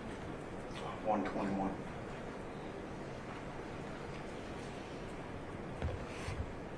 And so when you left from under this bridge, you had left your radio, excuse me, your radio with the Bremen officer, correct? Yes, ma'am. But you still had a means of communication. Yes, ma'am. All right. So it wasn't a safety issue. If I was out of the vehicle, I had no way to communicate, but I still had a way to communicate inside the vehicle. Yes, ma'am. Okay, but your choice to leave, Ma'am? your choice to leave from under the bridge. Yes, ma'am. All right. And so at 11:19, you stopped a vehicle doing 96 miles an hour at Old Noonan Road in Cross Plains. Is that accurate? I do not recall. I know I stopped a couple vehicles, but I do not recall what they were traveling or anything like that. Okay, but Georgia State Patrol keeps a record of all the stops that you've made. Is that fair? Yes, ma'am. Okay, so if that record showed that you indeed, quote unquote, clocked a red sedan going 96 at 23:19, which would have been 11:19 in the evening, that would be accurate? I believe so. Primary Unit 121, that would be you? Yes, ma'am. Okay. Now, in trooper school, you were taught, I assume, the rules of the road? Yes, ma'am. All right. You were taught about speeding and the dangers of speeding Yes, ma'am. and the purpose of speed limits. Yes, ma'am. And in fact, we now have super speeder laws, correct? Yes. Right, that impose much greater fines for folks going over 75 on country roads and 85 on regular highways. I believe so. Is that fair?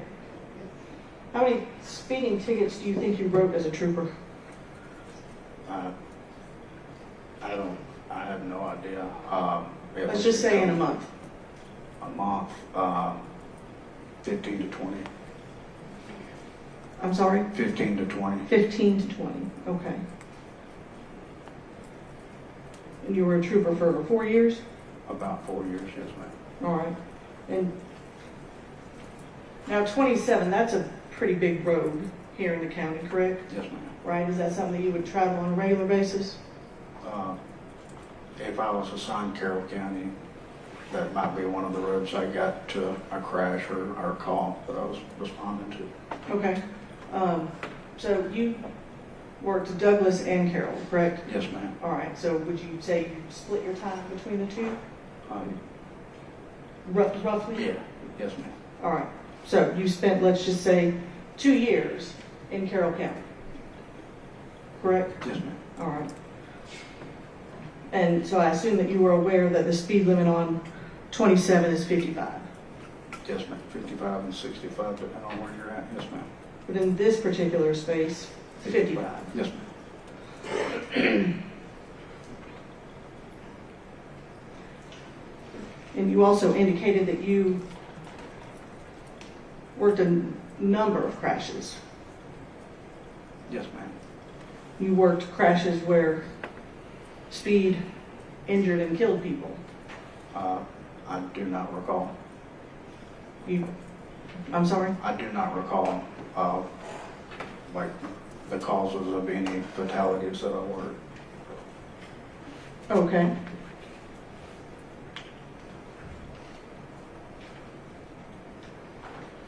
And so as a law enforcement officer, there are opportunities when you are permitted to speed. Is that accurate? Yes, ma'am. When you are on your way to a call with your lights and sirens, responding to an emergency, Yes, ma'am. okay? Perhaps chasing someone who's fleeing. Yes, ma'am. Okay. None of those instances applied in this case, though, did they? No, ma'am. All right. Now, we did talk a little bit about EVOC. You said that they didn't train you to turn to where the vehicle is coming from. That wasn't part of your training. Do you remember your EVOC training? I do, and there were three main parts of the EVOC training: braking to stop, the speed course, and things like that. But that training came on later, and I did receive training on what you're talking about. That came on after I graduated trooper school, and they sent us back to do a simulator for that. Do you remember how long EVOC was? 3 weeks. Okay, so 3 weeks where they teach you how to operate your patrol vehicle, Yes, ma'am. right? Operate it in emergency situations, defensive driving, skid control, Yes, ma'am. steering, braking, precision driving, Yes, ma'am. all of those things.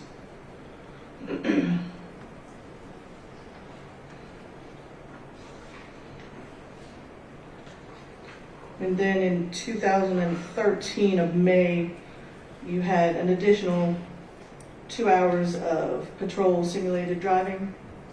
That might have been what I was just talking about, I'm not sure. Okay, and April of 2014, pursuit liability and due regard. Yes, ma'am, that has to do with running blue lights and sirens, yes, ma'am. Okay, and what does due regard mean? Or even if you're running blue lights and sirens coming up to an intersection and there's a red light, you still have a due regard to yield to the cars that have the right of way. Sure, so due regard to other drivers on the road. Yes, ma'am. Okay, and then in June of 2014, another patrol simulated driving course. If it's what it says, yes. Okay, and then again in 2015, your pursuit liability and due regard, once again. Okay, so another 12 hours of training about the operation of your vehicle. Yes, ma'am. Now I want you to talk to me for just a minute. Tell me about your push bumper. What's that What it for? was used for? Yes. Mainly, like if there was a disabled vehicle in the roadway, you could use it to slowly push the vehicle out of the travel lane so there wasn't a chance anybody's tracking the vehicle. Or during a chase, you could perform the pit maneuver to safely get that hazard off the road. And it's essentially there to protect your car, correct? From damage? Yeah, it can be used to, I mean, it can protect your vehicle from damage, yes, ma'am. Sure, because if I'm pushing somebody's car with my car, right, I'm probably going to break something. Fair? Yes, ma'am. Okay.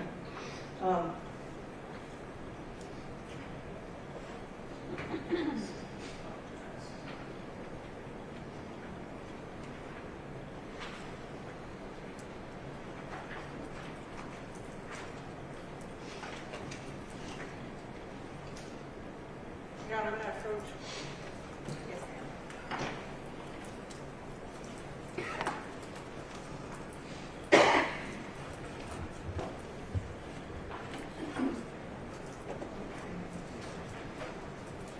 I'm going to show you it's been marked state 67, 68, 69.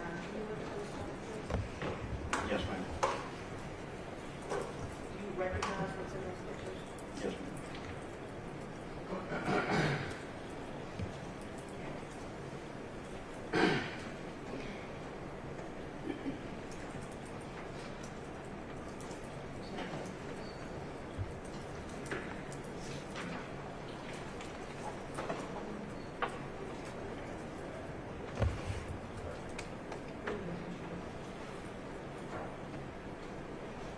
Now, can you tell me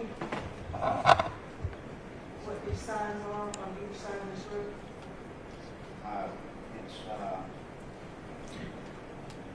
It's intersection, approach and intersection signs showing the suggested speed limit below. And that speed limit is 45, is it not? The suggested speed is 45. And this is the BP station, right? And this is the area of the collision up here at the top of this hill. Is that Yes, correct? ma'am. Yes, ma'am. And so there's a sign on each side of the road. And that 45 means that that's the suggested speed traveling up that hill, is it not? Yes. Did you see those signs as you drove by them? No, ma'am. You did not. I don't believe I did. Okay, have you driven by them before? I had to, yes, ma'am. Okay. And so just to be clear, on this particular evening, you are exceeding that posted speed limit. At about 5 seconds before this, you're driving about 90 miles an hour. that accurate? Yes. And you are not running lights and sirens? No, ma'am. You are not going to a call? No, ma'am. You are going back to the bridge? Yes, ma'am.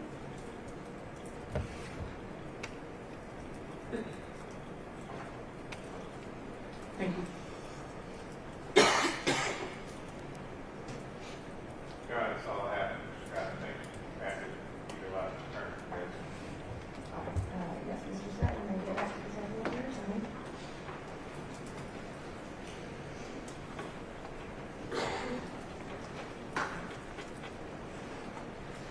Your Honor, at this time, the defense will rest. Take a few things outside the prison. Yes, if the attorneys would approach, please.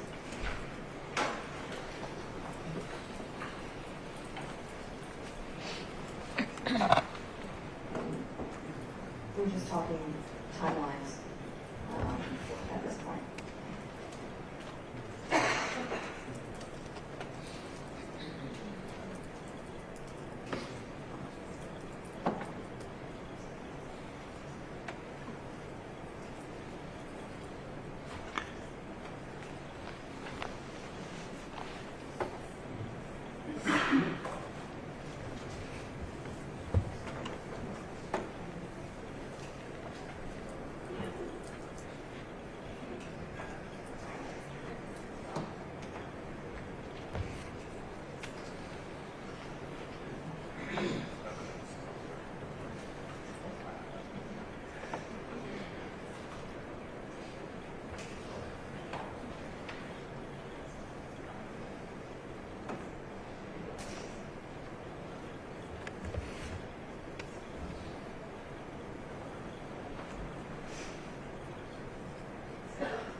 state has rested anything, excuse me, the defense has rested anything from the state.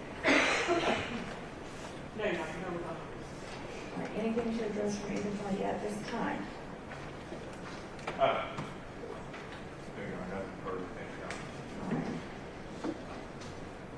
Ladies and gentlemen, you have heard all the evidence in this case.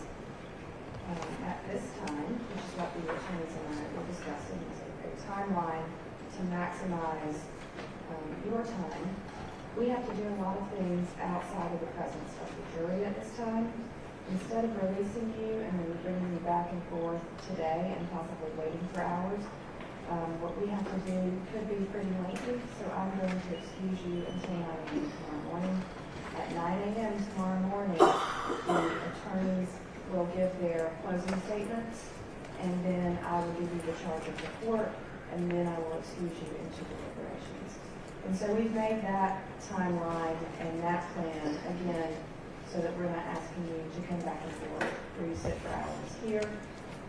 We'll use the rest of today to do what we need to do. And then again, tomorrow morning when you come in, we will move into the parties' closing statements and closing arguments, and then I'll give you the charge. So you may be excused. You do not have to come back today, but please be back tomorrow morning by 9. I will commend y'all. You have been very timely. You're always on time. And so the last thing I will stress is that you are not to be looking at social media. And since this is a rather lengthy break during the trial, between now and tomorrow morning, please do not review any news media, any media coverage, anything that you could read or see or anyone to discuss with you.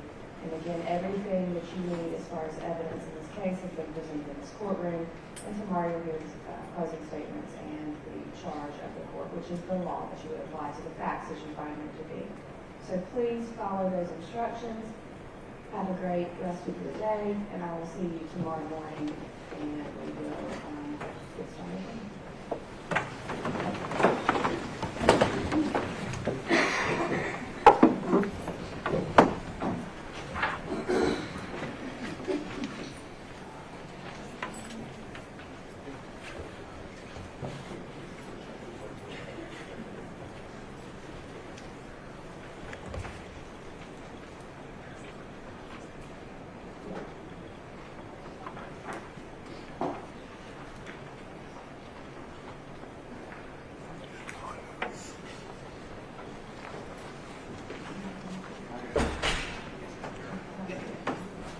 All right, you can be seated.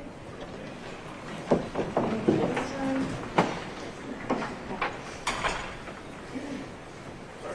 Anything at this time?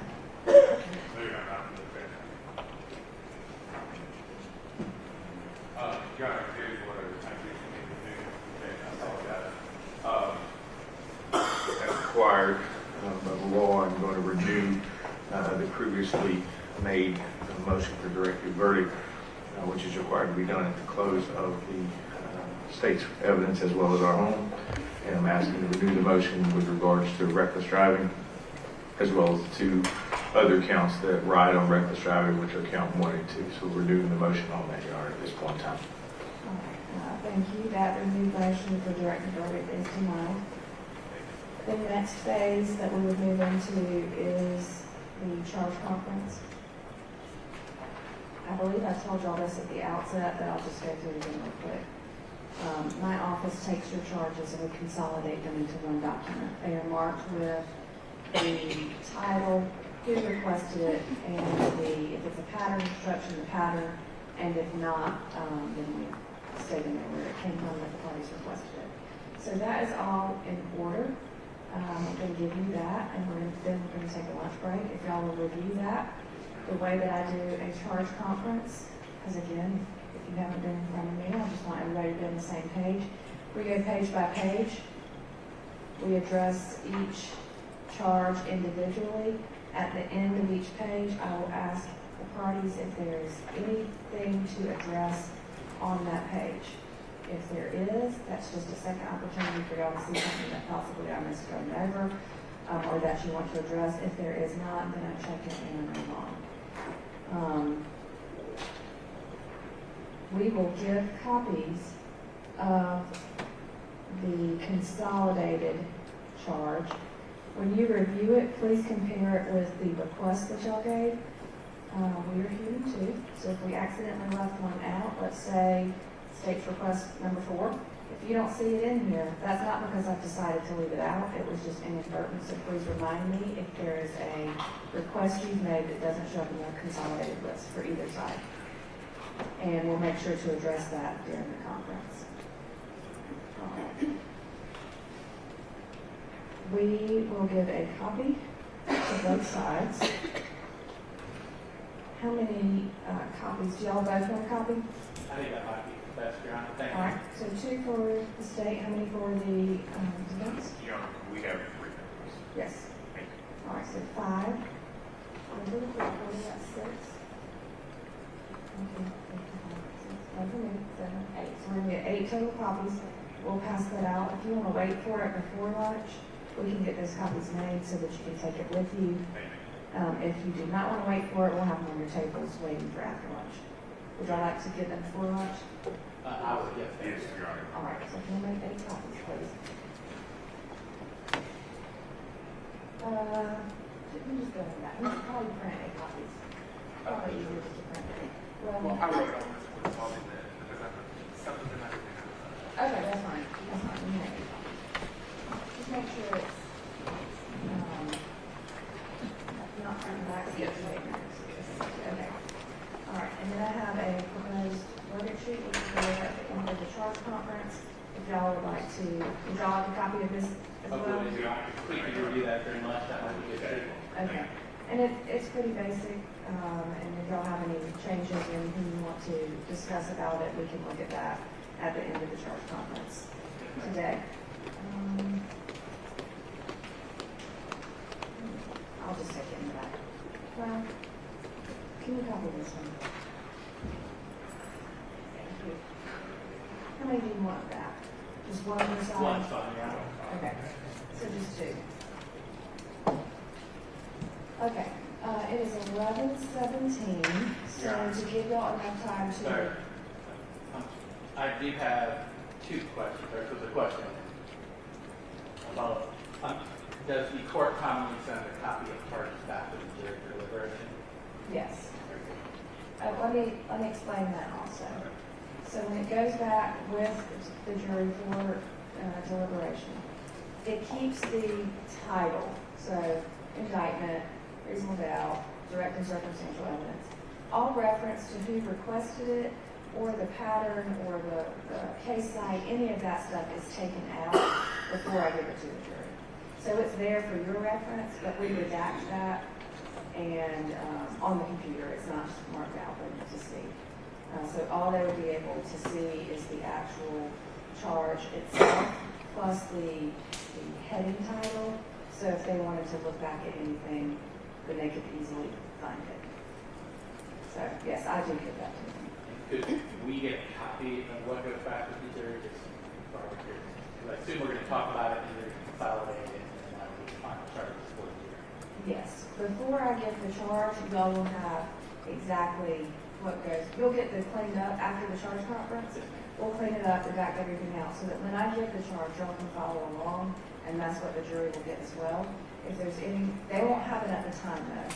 So if there's any mistake, or if you see we inadvertently left in a pattern charge number or anything like that, before I send it back with them, I'll ask you to get on the record if there's anything in the written charge that needs to be removed before it goes back with the jury. So what you should have is the version that goes back with them. But I've had situations where something was left in there that we could just take out. We just take it out really quickly and then get that over to the judge. My final thing is the newest edition of pattern charges they rely on surveying our charges. I'm assuming it hurts that. I could forward electronic copy, but they're off the Lexus. All right, so I do not use Lexis to pull my pattern charges. I use Sidebar, which is the online Superior Court judges, and ours are updated before Lexis usually. Okay. So because they come from the Council of Superior Court judges, so we pull ours from Sidebar. Again, I'm not perfect. If there's something that you see that might be different, we did compare them, all of my standard charges last week, because it was the first trial, week before last, was the first trial I had since July 1st, which is when the charges usually change. And we updated all of those standard charges. We try to compare them with what's on Sidebar and on Lexis. But again, please feel free if you see something in one of the charges that's not correct. And I also try to have the parentheses in there so that y'all can choose the parentheticals that apply, and we can address those during the charge conference. Yes. Your Honor, I think mine is actually representing the previous, as we submitted before July 1st came out. So we have to work the numbers. I apologize, we want to do the old one. That's okay, and so my clerk, when he gets the requests, he goes into Lexus. And as of 2 weeks ago, what was in Lexus was updated according to what I have in Sidebar also. So Lexus was up to date at that time. So he doesn't just copy and paste or just take y'all's and put them in there. If it's pattern 11010, he goes into Lexus, and then I compare that with what's on Sidebar. And then we make sure that those are the most up to date. So if yours was written from the old portion, he's not putting that in there verbatim. He pulls it directly from Lexus pursuant to the pattern number, and then we'll discuss it on the record. Does that make sense? It does. That's a long explanation to your question. Just making sure y'all know where we get them from. All right, so y'all need enough time to eat and enough time to review. If there are ones that y'all agree on, do y'all want to be able to go through that together, or do you just want to go through it in the charge conference? And you can just say either no objection or... It might be just as easy to go through it on the record, Judge. I agree. I'm going to ask y'all anyway on the record, so either way, it's going to take the same amount of time. Yes, ma'am. Okay. So I want to give y'all enough time to eat, enough time to review the charges. It'll probably take you, I would think at least an hour, because it takes me an hour to review the charge. Is that enough time? Outside of lunch. We can make it work, Judge. Okay. Y'all want more?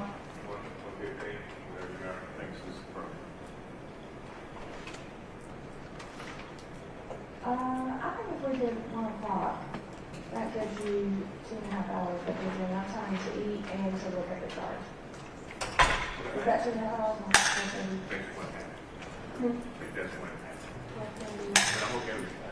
What did I say? You said 11, 1:30? Yes, ma'am. Yes, at 1 o'clock. Whatever you tell me, I'll do. Let's do 1:30, that gives you 2 hours. That's fine. A little over 2 hours. All right, are y'all good with that? Yes, ma'am. Do y'all have my cell phone number?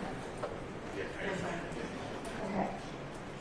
If y'all find that 2 hours is not enough time and you need 15 to 20 more minutes, just send a text including each other and ask me if you can have a little bit more time.